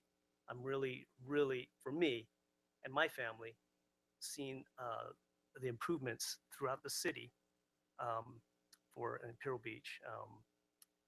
I just want to say that city Imperial Beach is we're pretty much built up. We're built out, and I like to see the progress of where we're going, the path.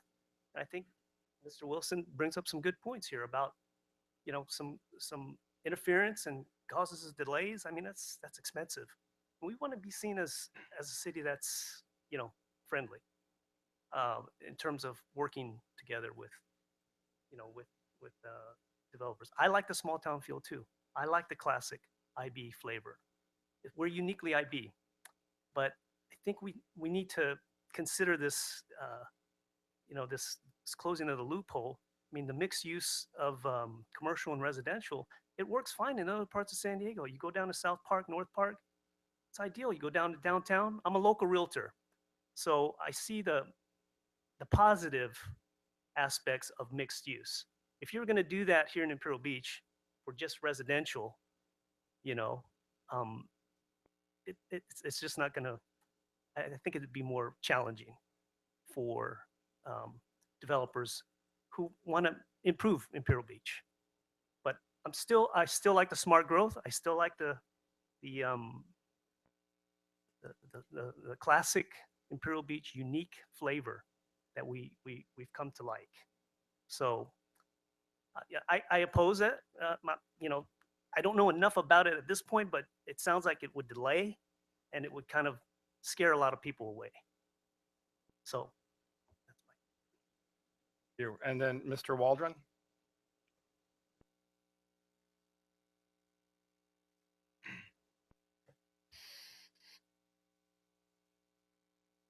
Honorable Mayor and members of council, thank you for your time. I'm not a resident. If you could say your name and address for the record. My name is Steve Waldron. I live in downtown San Diego, 320 West Ash, apartment 103. It's a 4-story building on a very walkable street where we can access all kinds of things. I live on the ground floor and I have a residence above me. The reason that I bring this up is that I think that one of the reasons that that area works is that not everyone is forced to have a ground floor residential, although it's encouraged to be mixed use. But there are lots of opportunities where this pocket can be commercial, this pocket can be entirely residential, and there's enough of a variety that it works. I'm here because I was concerned that such an urgent proposition might happen, and encourage that proper time and slowness and paucity to see what effects of such a decision might happen could affect your city in the long term. I understand that an urgent proposition like this could have an effect for a couple of years, and so I think that a proper study might be able to better give you the results that you want. Thank you. Thank you. And I have any more cards? Councilmember Bragg? Thank you. As you can see, there's a lot of varying opinions, but first of all, I would like to thank the ad hoc committee for the time, energy, and ongoing oversight for the continued improvement of our city. Unfortunately, in our efforts to preserve our small town atmosphere and encourage quality development of any size, we just didn't get this ordinance right. And there's no shame in admitting that. There's no shame in admitting, just like somebody else said earlier, I don't know the answer to that.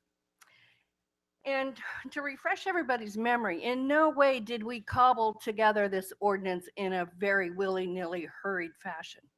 It was years, literally years in the making. And there was plenty of healthy and meaningful dialogue with a true and honest desire to develop a workable plan. Again, unfortunately, there are some unintended outcomes which do not meet the intent and desire of this council, previous councils, and the community that heavily weighed in, believe me. And I'm a transportation girl. You know me, I'm a transportation girl, but I'm not quite ready to full steam ahead with this. of not doing, not looking at this properly. I think we need to take another bite at the apple, and I certainly do appreciate, the intention to have more meetings and put some of these issues under a very glaring microscope, if you will. And there's other things that I think we need to look at, maybe having different standards for commercial and residential, making sure that in the menu options, you can't say, well, I'm going to have this residential entree, but I want these commercial side dishes.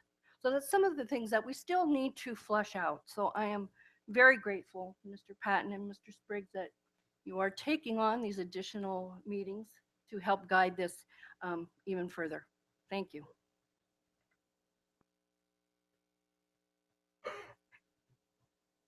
I did have one more thing I'd like to add, possibly asking the city attorney to give some direction on the nuances of an emergency ordinance. Sure, Councilmember Bragg. So essentially, there is a provision in state law when the city may be considering changes to, say, its general plan, specific plan, zoning ordinances, et cetera, that there's a mechanism for the city to put a temporary hold on uses that it feels would be in conflict with that future change in your zoning code. It is considered an urgency ordinance, and so state law, meaning it's a serious kind of action and you are putting a hold on certain uses. So state law does require it be a 4/5 vote of the council if the council is going to approve an interim urgency ordinance. And there's specific findings that the council has to make related to the fact that the proposed uses would be essentially a threat or a danger to the public health, safety, or welfare of the city. And that's why the uses should not be allowed during the time period. So there's the interim urgency ordinance. If it's initially approved by 4/5 vote, it would last for 45 days. And then it can be extended by the city council again on a 4/5 vote up to 2 years. Depending on the type of uses the council is prohibiting during that time period, specific findings again have to be made on the extension. So there is a process, but as I mentioned, it's a very specific process that has steps and findings that the council would be required to make. So if you could, what happens in that first 45 days? Well, essentially, there would, whatever the council decides to put in the ordinance, there would be essentially a prohibition on those uses during that 45 days so that there wouldn't be any permits approved related to those types of uses. In terms of what staff would be doing in those first 45 days, that would be a question for the assistant city manager or the city manager.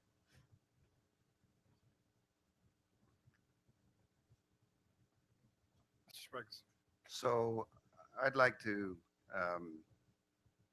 go back over what the proposal is and put it in my own terms. But I'd like Mr. Dush to come in at any point if I stray off of the straight and narrow path of accuracy, because accuracy is very important here, and we don't want to convey to the public that we are messing with the overall commercial zoning plan in other than a very thoughtful and surgical way. And I really believe that. And if the majority of the council feels they want to take more time on this, I think that's fine. But I don't believe that it's necessary, because we've looked at this with city staff. Mr. Patton and I have examined it, and what we have are really two areas of town that are affected by a loophole in the commercial zoning code that was not intended when it was developed and enacted by the city council. I remember going to all of the commercial zoning workshops, and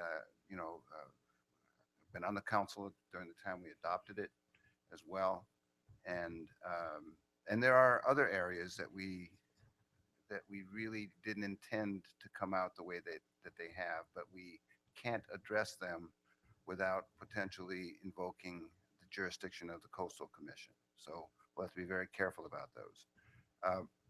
So this question of being able to do exclusively residential in the mixed-use commercial areas, CMU1, CMU2, CMU3.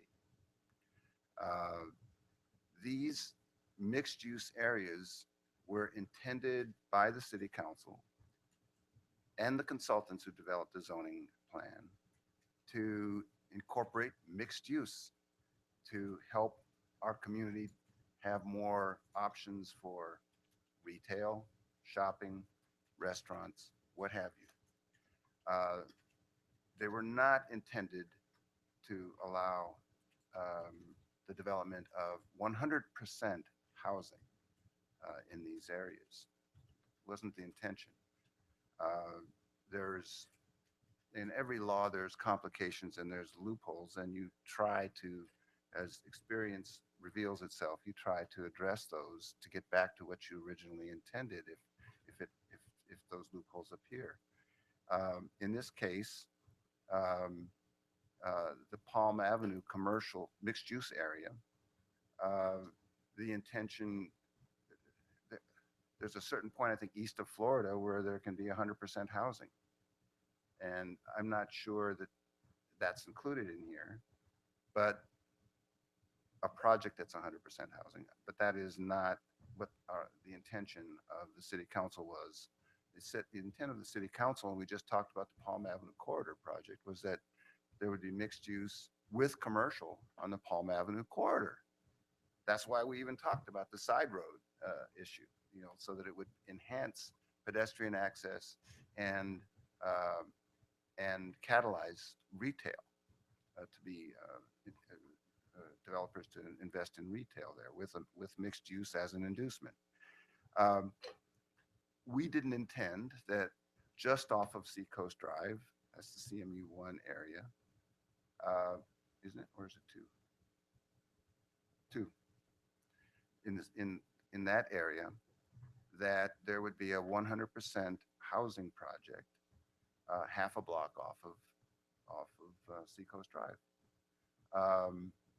And community members have brought this to our attention, and we've looked at it, and that wasn't really what was intended in the zoning code for that area.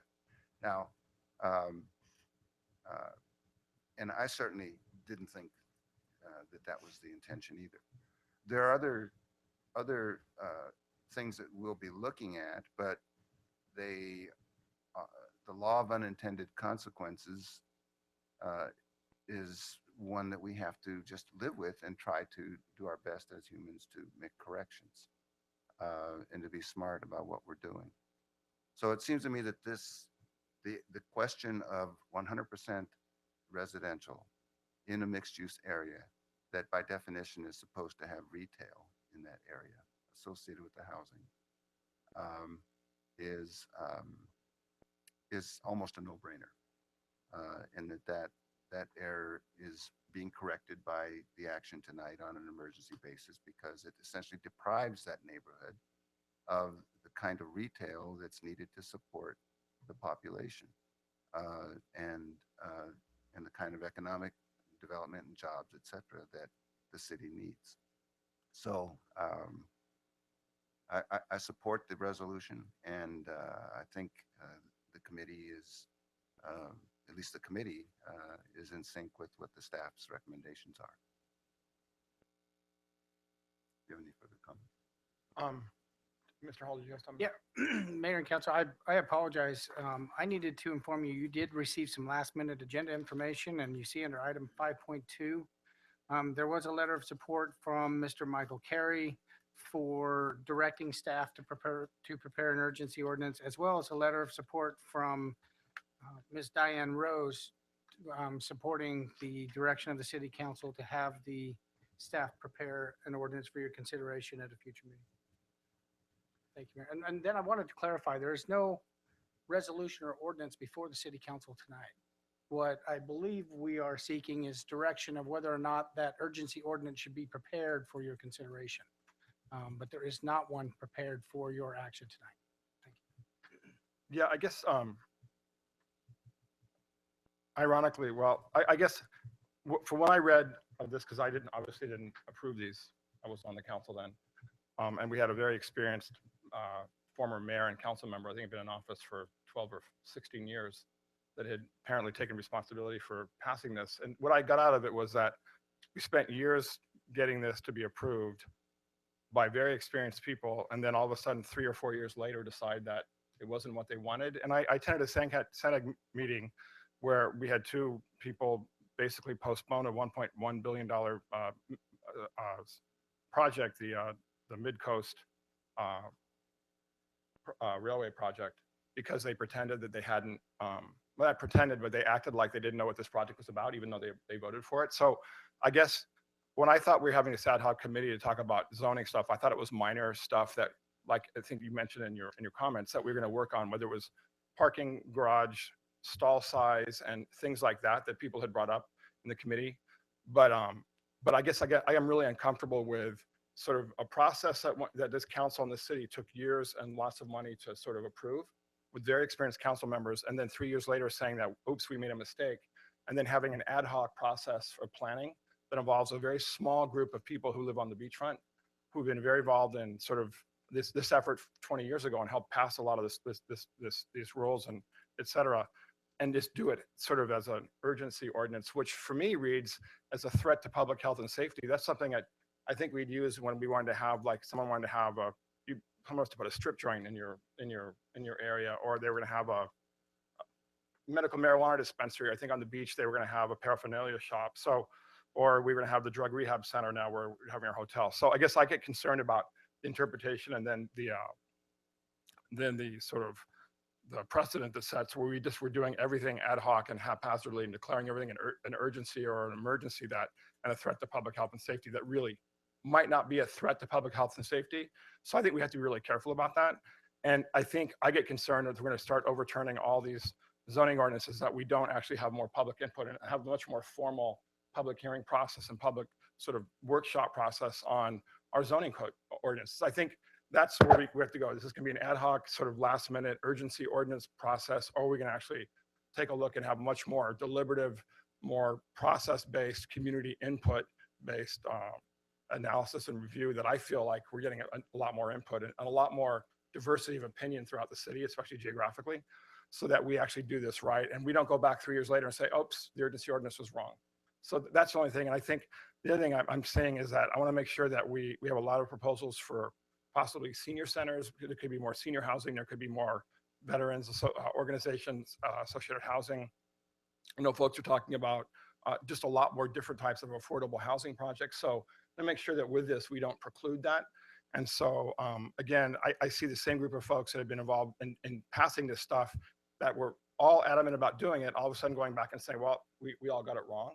So I just want to make sure we can slow down and we think about process first and inclusion and participation, so we're not getting it wrong again. And right now, I don't feel like I have even close to enough information on sort of what you're talking about to even make a decision. And so I'm very uncomfortable with this process. Let's step back a little bit to what the city manager reminded us that we're doing tonight, which is not passing. Tell us what we're doing again tonight. We're actually asking staff to come forward with a proposal, but are we making an emergency declaration tonight for a 45-day suspension? No. No, the report that we're providing you this evening from the ad hoc committee is a report to the full council to ask whether or not you want to want to direct staff to go and prepare an urgency ordinance that would preclude multifamily exclusive residential and mixed use zone districts. That's one option. The other option is to direct us to go back and review that and refine that, and then come back. But the ask this evening from the ad hoc committee is to just bring the issue to the full city council and ask what your direction is.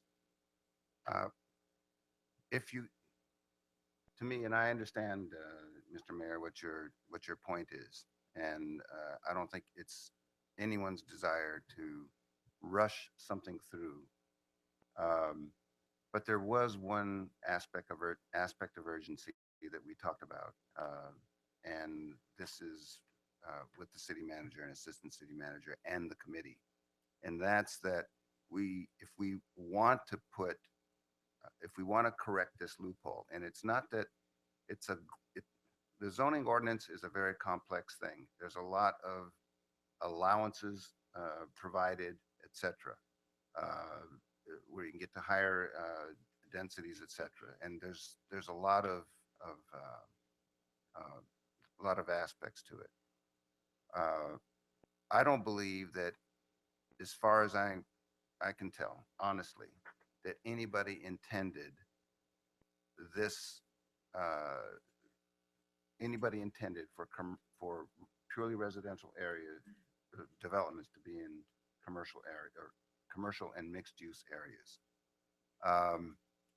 under the new zoning plan. Now,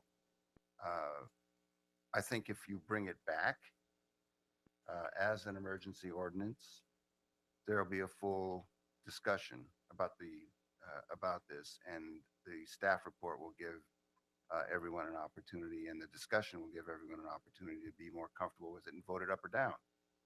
I think we ought to come back with it.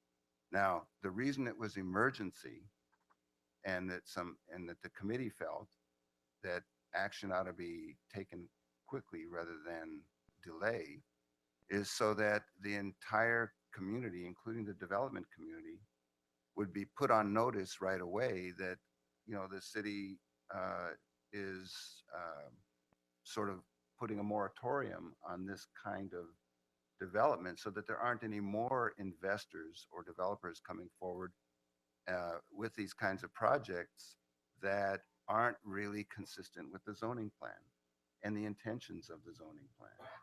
Now, I don't want to, if we have to go back and relitigate the whole purpose of the commercial zoning program, in order to get this low-hanging fruit to be accepted to the council, then I think the whole idea of what the subcommittee was asked to do, which is to look at what some of the issues are that have caused concern in the community, and those are legitimate concerns, and we need to pay attention to them. Our job as council members on that committee was to refine those issues, get a clear understanding of them with staff there, figure out what should be done. Are these major issues? Are they minor issues? Are they things that are going to have to go to the Coastal Commission? Are they true errors or loopholes, or are they things that really were within the intent of the zoning ordinance? And that was our job. And so we consider this to be low-hanging fruit and fairly obvious to everybody that this was not intended. I'm happy for staff to come back with a more detailed explanation, or to come back with an emergency ordinance, either way, because I think that we need to listen to the community.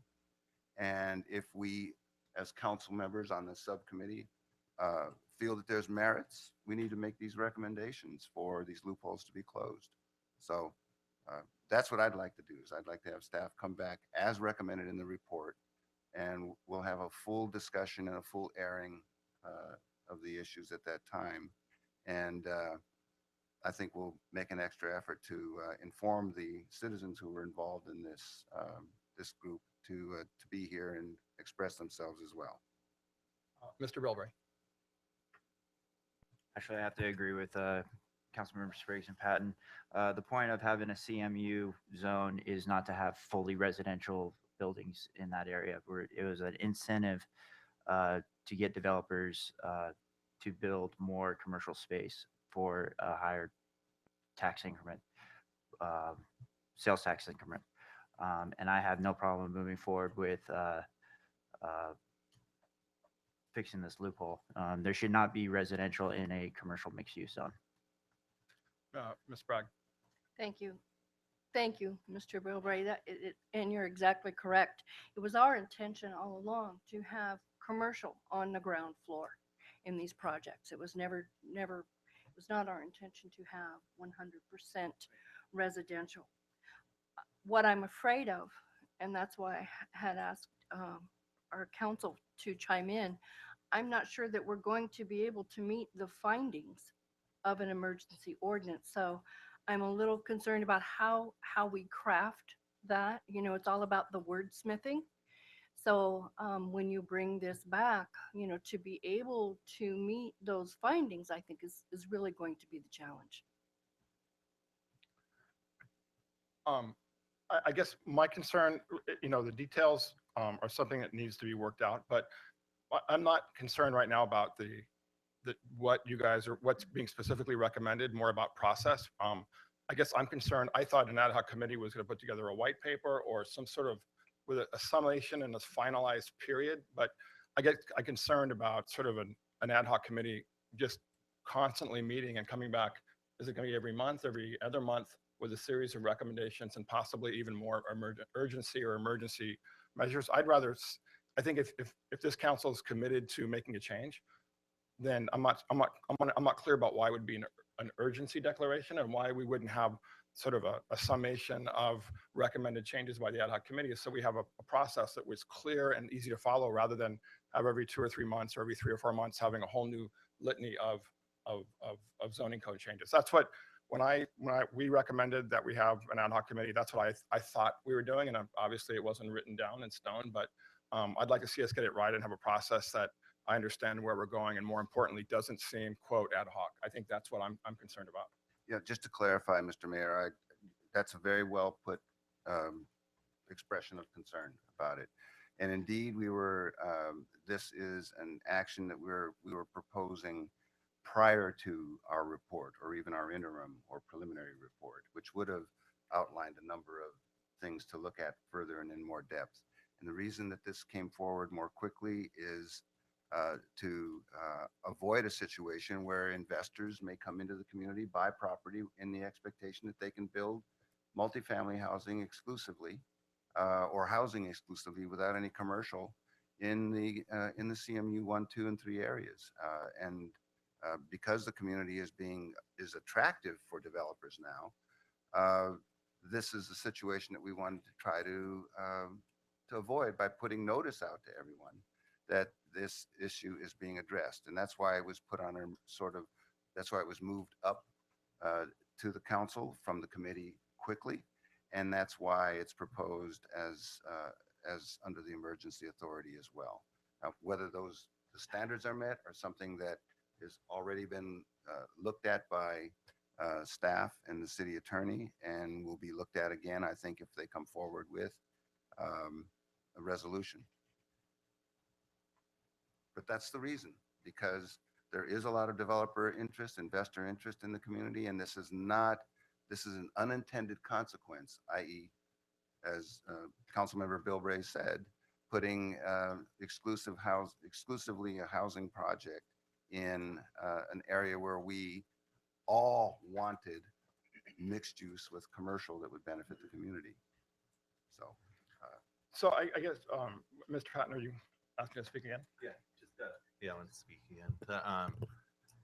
The meeting we spent several hours at, and I thought we made good progress. From former Mayor Diane Rose said much of this item it slid under the radar, and she was not even aware that it was there. So it wasn't like she voted on it and said, "Whoops, I made a mistake." That's not the case, like you mentioned. It was something that she was not aware of when she came up here as a fill-in city council member when the one Fred McLean passed away. She saw it and she could not believe it. And so having her on the ad hoc committee, you couldn't ask for anybody better. I mean, if you'd like to sit on it, you're welcome to. But I felt we made a lot of progress, and but we're getting a lot of pushback. And you're the one that wanted a lot of more committees in our town, and here's a committee, and now you're saying we didn't do it right. No, I'm not saying at all. I'm just saying, I'm saying I want to be clear about, I think want to be clear about process. I'm someone that believes in transparency and making sure we're clear on process. I think it's a fundamental tenet of rule of law, and more importantly, especially when it comes to changing zoning code ordinances, and when you're talking about changing essentially a code is law. And so I just want to make sure that we get this right, because apparently we got it wrong and slipped under the radar. When I hear people talk about that, I just get very concerned that we do things that sort of minimize the intent to have a full and fair process and the rule of law, and more importantly, the type of review that the state requires for these types of changes. So again, it's not about the details, it's about how we do it. And so I guess what I'm asking for is that we are provided with all the alternatives on how we move forward with these types of changes rather than just an urgency ordinance. Ms. Bragg. I have a question. I just want to clarify what happens to any projects that are in the works. You know, let's say we have a developer and he's got a project and he's proposing something. Does that just go on hold? And if you could clarify for me, Mr. Patton or Mr. Spriggs, you had alluded to that there were two things that you had really focused in as low-hanging fruit, but I'm only hearing about this one. Yeah, the first question, it would depend on where they are in the application process. The urgency ordinance, if one was to be considered and passed by the city council, the urgency ordinance would indicate what would be allowable in that zone. And so they could submit an application, and as long as it was consistent with the urgency ordinance, they could proceed through the process and be approved. If it was inconsistent, let's say that what I'm hearing tonight is that all structures in the MU zone would need to have commercial on the bottom floor. So if someone was to submit an application that was strictly residential, that application would not be accepted by the staff because it'd be inconsistent with their ordinance. So what I'm hearing, and again, maybe I need to clarify, if the city council directs us to prepare an urgency ordinance, what staff would do at that point is we would take a very hard look at our current zoning ordinance. I mean, I think we're getting some direction of some of the concerns the council has. We'd take a very hard look at our zoning ordinance, not just the text of our zoning ordinance, but we'd actually look at the physical location of, because we're talking about everything on Palm Avenue, down Old Palm, and Seacoast Drive, essentially. That's kind of the area we're looking at. And so we would want to make sure that we could defend legally what not put the city council in a negative light. We'd want to make sure that what the city council is proposing we can meet those findings that the city attorney mentioned earlier. And what were those findings? I wrote two of them down, but didn't get the third one. Sorry, go ahead. For the initial 45 days, you would need to show that there was a threat to public health, safety, and welfare of continuing to allow the uses, which are the solely residential projects. So what we would probably look at is the physical location of all of these, and what the urgency ordinance would probably come back. And again, it's difficult to sit here and say that. We would probably come back with a series of recommendations in that urgency ordinance. Certainly, for instance, I think it's very clear, and I think it's very clear that I've heard from this discussion and others, is that it was the intention of the city council, current and previous, to make sure that all of the development that occurs in fronts on Palm Avenue and Seacoast Drive be commercial, or have commercial on the bottom floor. That's very clear. The MU zones extend now from those commercial corridors and extends out a full block. In some of those instances, for instance, some of the applications that have come forward lately, we would have to look at, and I think the council is going to have to determine what the commercial viability is on some of those projects. And so I think some of those areas are what we're going to be talking about, and determining whether or not it makes sense for all that area to have commercial viability, or whether there are some areas that maybe residential is appropriate. And I think those are discussions that the city councils past and present have grappled with, just exactly what these MU zones need to work with. And that's what we'll be working on with the ad hoc committee, is what exactly do we want these critical areas of our community to look like today, tomorrow, 20 years from now, 50 years from now. what kind of a community we're trying to create in those MU zones. So, having heard the discussion, and let me ask you, Mr. City Manager, how you would propose we move this forward in a way that allows this issue to be fleshed out more fully for the whole council, the way that it was fleshed out fully for the committee. We're comfortable with it, but obviously, there's some discomfort, with others who aren't on the committee, and so I recognize that, and I'd like, this not to go away. We were formed for a reason. I think that we have identified several other areas that are short-term but not emergency. Where the next meeting will focus on those, and then there may be some long-term things that we'll flag for council consideration in the longer term, and that should be maybe 1 or 2 more meetings, Mr. Mayor. I don't see this as going on indefinitely. I don't know if Mr. Patton has a different view of that, but I certainly don't. I think within the next 1 or 2 meetings, we basically have outlined the areas of primary concern, and it may very well be that, on other issues, we come back and say, well, the community was concerned about A, B, and C, or members of the community were, but we don't necessarily share those concerns like we do in this case. So I don't think we can just assume that, we're going to be running back to the council with a whole bunch of changes just because, some members of the community who have strong views want them. We're going to evaluate those, and staff will evaluate those, and they'll be in the staff report with an appropriate balance. So I don't know. To me, we need to bring this back in a way that everyone can digest it. Yeah, if you want me to answer that, I think your question is, what's the next step?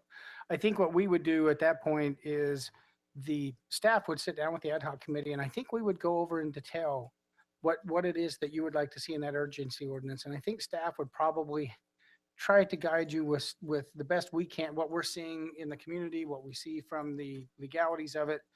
And what we try to bring back is a very well thought out, well balanced urgency ordinance that meets those obligations of state statute, and bring forward something that, again, if we're going to take urgent matters, we need to make sure that they are things that we believe are going to be changed in the ordinance long term.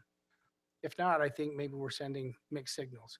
So I think we would sit down with the ad hoc committee on the 22nd, which is Monday, and go over clearly what you would like to propose to the city council. And I think we can introduce some ideas for you to hopefully present something to the city council that everyone can get behind. But I do think that there are a few things that we do need to discuss probably with the ad hoc committee before that ordinance is prepared. Can I ask the city attorney just a question? And so it was my understanding that it's just what I understood is that if someone puts forth a project under this urgency ordinance, and for a residential project, and disagree and is turned down, could they sue the city or go before a judge and with a transcript of this council meeting, as well as a former mayor who said they got it wrong or they didn't understand, and say this had nothing to do with public health and safety. But I'm asking, that's not what the former mayor said, and but I'm that's asking a a wrong question. characterization of it. I'm asking a question is what someone might do in court, and so then is that something that can happen or not? Certainly. I mean, anyone could, if a developer proposed a project was denied based on this urgency ordinance, they could sue. And certainly they would use public records as information in their lawsuits. Yeah, I just get concerned about government hyperbole about public health and threat and safety for certain things that, when it comes to real health and safety threat, we're going to be out of luck. When we have something that really is a significant threat, whether it's, I think, the industrial uses we just voted on in terms of medical marijuana, right, or, some sort of hazardous waste site that, we might get ourselves stuck. Well, why don't we look at all the different ways in which, first of all, the proposal has to make sense, regardless of whether it's placed on an emergency basis or whatever. The idea of 100% residential in a CMU area has to make sense to everybody on the council. So staff needs to come back. We need to have that discussion. Then if everyone agrees that this is something that needs to be addressed, then it's a question of how fast. And there's various considerations that will be before us in terms of how fast, including the amount of interest that that developers may have in doing these kinds of projects, and whether we want many of them to crop up before we can get anything done. So I think that's pretty much what we would hope you guys would be able to come back with, is a more robust discussion. This will go back to the subcommittee. There may be some unhappy community members about it, but I think this is all very informative and very useful as we try to do the right thing for Imperial Beach. I'm just asking for alternatives. So I have a range of options and timelines. So I understand urgency versus permanent, and so that we're all satisfied, but we don't open ourselves up to different precedents, or even future council second guessing everything that we do. I guess that's what I get concerned about. So Just in closing, we've kind of beat this to death. Was it, this is directed to both members of the ad hoc committee, was it ever your intention to have a more in-depth review of the zoning? Or, was it the intention to just hone in on maybe one or two things and, have an emergency ordinance? I too don't want to continually have emergency ordinance. I would much rather have a discussion, perhaps a workshop, and say, okay, here are the key items that we have identified. And as a community, where's our consensus on this? And then, honestly, I'm not sure that we could meet the findings, health, safety, and welfare. Well, Right.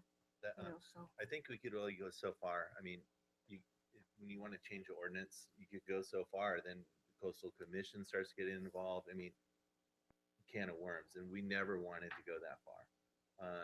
So obviously, we need to go back to the grindstone, talk on Monday, come back with something, work with city staff, bring this back up, and have another look at it. Maybe have a little more information on here, so everybody is aware of what's going on, and the public can see what's going on, and go from there. And that's you agree? Yeah. Okay. I think just going over a little more in the staff report of what our discussion was. So, not full notes, but I think just some of the highlights that we covered, because doesn't cover a lot what we covered. So that's it. I want to thank both of you for your work on this. I think it obviously really well intentioned, and I appreciate the thoroughness of the approach. I wasn't intending to disparage your involvement or your diligence on this. Just want to make sure we have all the options. So I'm not sure where we stand on this. I heard you, Mr. Spriggs and Mr. Patton, identify some recommendations. I'm not sure, is that a motion we want to move forward, or have we identified where you're going to go back to the ad hoc committee and discuss this?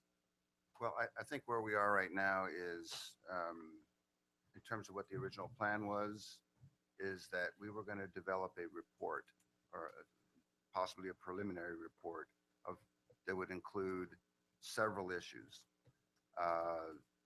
We short-circuited that because we thought this was a short-term fix that would be easy and would be more obvious to a more obvious need than it apparently is. So I think what we're probably going to be doing now is a more deliberate approach, where we get our committee to identify the range of areas they're concerned about. With staff's help, we flesh those out in terms of what the implications are of making those kinds of adjustments and the rationale and justification for them. And then we come back with that report. Maybe it's a month from now, I don't know. And then we have, I think your idea, council member, of a workshop where these things can be looked at more thoroughly is excellent. That's one possibility. Another possibility is that we bring it back to a regular council meeting and have a discussion. I think I favor the workshop idea because we would need to devote an hour and a half to going through all of this in the kind of detail that's required, rather than have it as one agenda item of many in an evening city council meeting. So that's, what do you think, Mr. Patton? That's, I call that like in my classroom, the watermelon. That's like the big picture. What if we just pick a seed from that watermelon? Perhaps what we're talking about right here. And we just kind of go over this seed at our next ad hoc and kind of make that clear to everybody up here. Because I think what you're proposing is great, but that is a monumental task to go. I mean, we had talked about doing a pie chart and graphs, and I'm good with whatever, but I want it to be attainable. I thought this was attainable. So I'm just a little confused. Where to head? I think part of our job is to reflect the community's concerns, and we wanted to do this one quicker because we thought it was low-hanging fruit. It's not quite as low-hanging as we thought, but if we can have one more meeting and distill the key areas, and then have a discussion so that it isn't just this, and then we go back and we bring some more things back later. Let's just have the committee do its job and be done in terms of identifying community concerns. They then come to the council. If we need to take 2 or 3 sessions or a workshop plus a session to do it, but at least the committee's work is done, and people have felt that they've gotten their issues out and discussed in the committee, in the subcommittee, and then the council can take action on them. That's what I was thinking. Okay. I'm okay with that. Good. Okay. Well, I guess there's no motion required. Do we need a motion? Do you need some type of direction from us? If the direction is to just meet as the committee, we probably don't need further direction. If you would like us to prepare and bring forward an urgency ordinance for consideration, we would need direction for that. Okay. Okay. All right. With that, we close the city council meeting. Thank you.